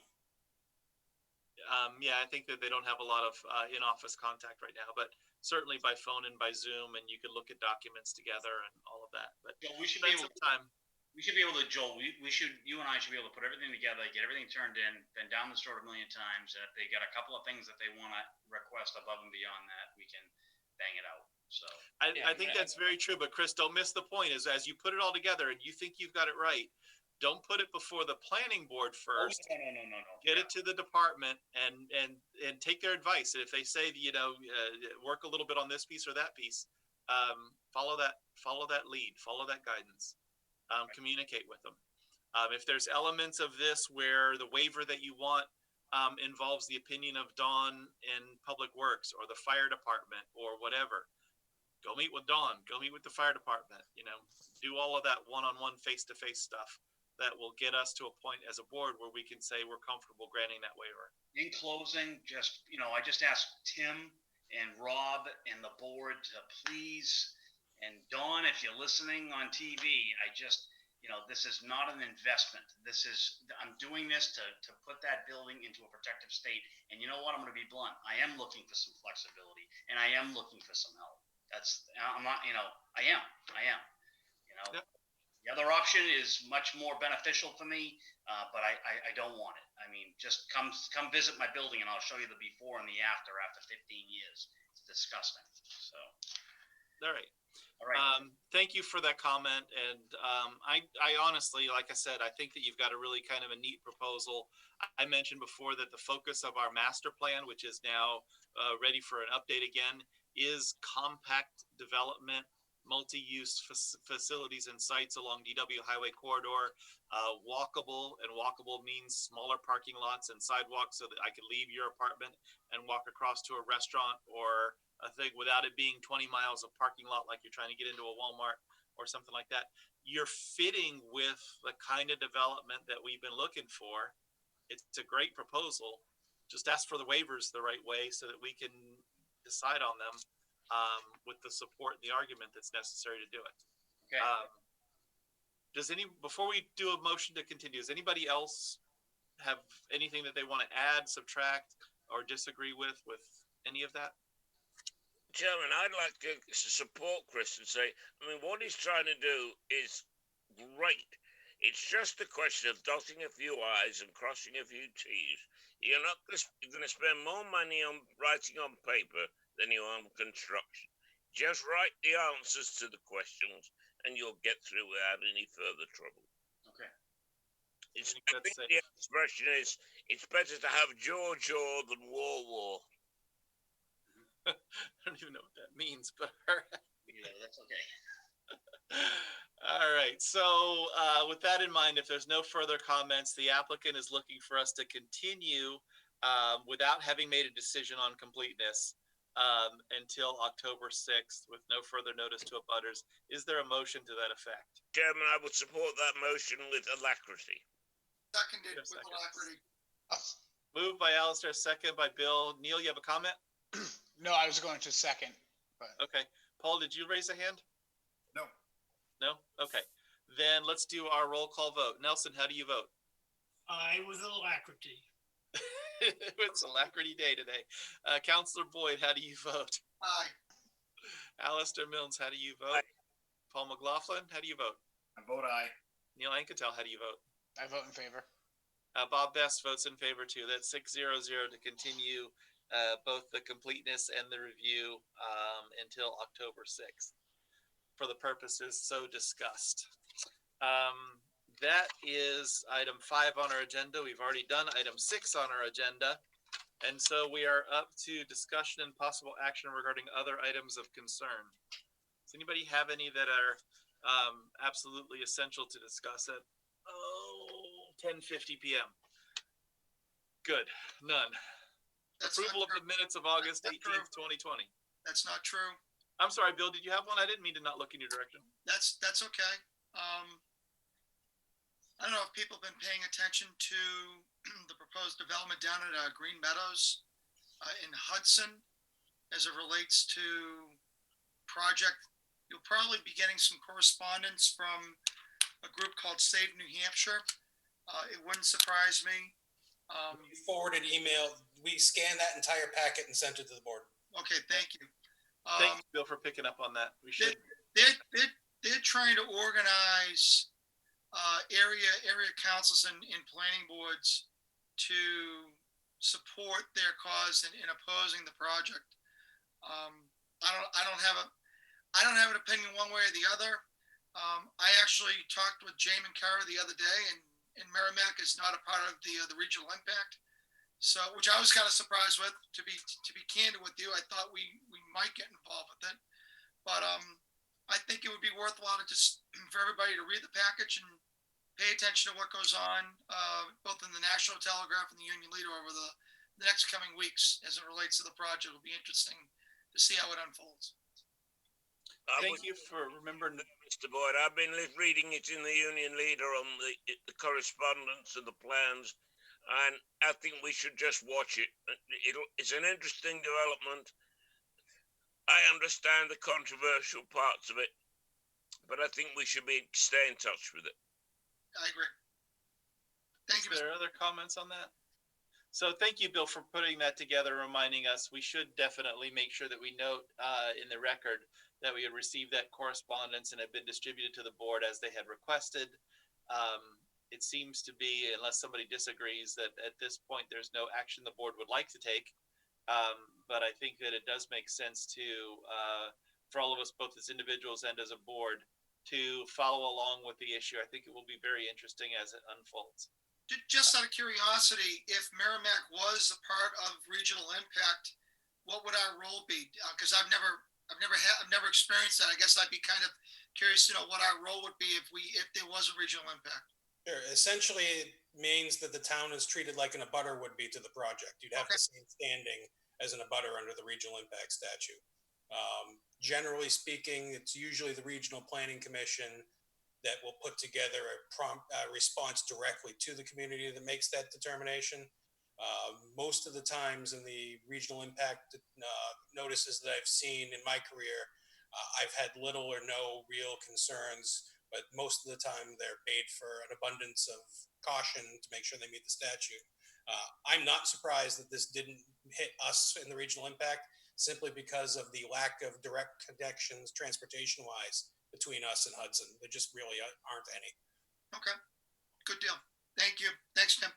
Thank you for that. Yeah, that's my understanding too. It just kind of makes us in a butter where we get official notice of things rather than having to read it in the paper. And then if we chose to weigh in, we'd have the same rights as in a butter to come forward and say, here's what we think. We've never done that. We've never had another town do it to us. So I have no idea how the town of Merrimack develops its official opinion on something and then goes off and tells Hudson about it. I don't know whether the planning board is the one that has the authority to say we support it or we oppose it, or whether that's something that flows through the town council in some way or another. It seems to me that it would be strange for, what's that? Usually end up flowing through my office. Yeah, certainly that. And I imagine everybody's opinions would kind of meld the answer together, but I certainly don't think that the planning board by itself would start to act as a party without the consultation and consensus from certainly many others, but I don't know who those would be. Definitely would be an interesting puzzle. Any other comments or questions about that or anything else? Okay. This time we will move on from the other items of concern and address the approval of the minutes of August 18th, 2020. What is the will of the board with that? We approve the minutes as printed. Is there a second? Second by Nelson Disco. Is there any discussion? Then let's vote. Nelson Disco, how do you vote? I vote aye. Bill Boyd, how do you vote? Aye. Alistair Milnes, how do you vote? Aye. Paul McLaughlin, what say you? I vote aye. Neil Anketel? I didn't see that. I said aye. You're muted. I abstain. Abstained. Okay, and Bob Best votes aye. So that is 501 to approve the minutes of August 18th. That concludes the business on our agenda. And so with that in mind, is there a motion to adjourn? Chairman, I make a motion that we adjourn. Is there a second? A second. Second by Nelson Disco. I don't know if a roll call vote's necessary for this, but let's go ahead. Nelson, how do you vote? Vote aye. Bill, how do you vote? Aye. Alistair? Aye. Paul? I vote aye. Neil? I vote in favor. I vote aye as well. That's 600 to adjourn. Thank you all for a late night, and I'm thankful also to Flatley for asking for a continuance so that wasn't on our agenda. Merrimack TV is committed to our community. From gavel-to-gavel coverage of town and school board meetings to updates on town services and projects, we aim to keep you connected. Good morning. I'm Kyle Fox, Public Works Director for the town of Merrimack. Hi, I'm Diane Trippett. I'm the town clerk tax collector for the town of Merrimack. I'm Captain Matt Tarleton with the Merrimack, New Hampshire Police Department. And keep the public informed of every motion. All those in favor signify by saying aye. Aye. And many moments, so you can be confident that we're here for you. Thanks for watching. Stay connected. Follow Merrimack TV on Facebook.